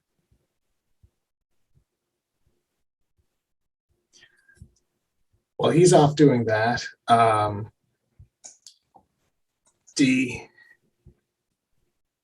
These guys don't deserve to stay down here like this. Can you magic up a quick cremation for us? Use some firebolts and maybe we can put these brothers to rest properly. Yeah, I could certainly do that. Are we leaving them in the cages or are we going to put them somewhere? Find some. I don't want them going in the cages. We'll find somewhere, a corner or something that we can safely do this. But not in the cages. They don't deserve to die like animals. Agreed. All right, so I guess down in this corner is as good as any. Sure. We'll put them there, and then Dinar will throw as many fire bolts as necessary to light them ablaze in an attempt to cremate. Watch that old fire as it flickers and dies. The good thing, you call it a good thing, but they've been decomposed long enough past the point of actually any smell of rot or anything. It's, dried husks. And so they burn quickly and doesn't really, the room doesn't fill with that stench, At this point, Torque will open the door and step out and say, "Coast is clear." I remember the fallen and they think of me, for our souls in the ocean forever will be. Does the dwarf abomination have anything of use on him? Shield. Investigation check. All right. Yes, Look, why don't you give me a hand here and see if we can find anything on this guy? Yeah, Flick is still busy with the. He's getting a left knuckle bone from Lefty, and he's going to get a thigh bone from Shorty. That's not what I meant when I said bones in the ocean, but okay. Torque, give me a hand here and let's take a look at this guy, see if he's got anything of value. Torque will step over and inspect. Let's go ahead and give me an investigation, one of you with the advantage. I'll roll it. For the best. 19 plus 4, 23. Yeah. So other than the spear and the shield, which there's nothing magical about them, the shield has been modified so that there's like some spikes on it. But other than that, it's a just basic shield. You find a ring of keys. Oh. That has multiple keys on it, some of which look like they probably would fit cages. Others, who knows what they're for. But there's nothing else of value on him. There's a weird sense as you're even coming in kind of close contact with him. There's just this darkness, even as his body continues to emit a soft light as it fades.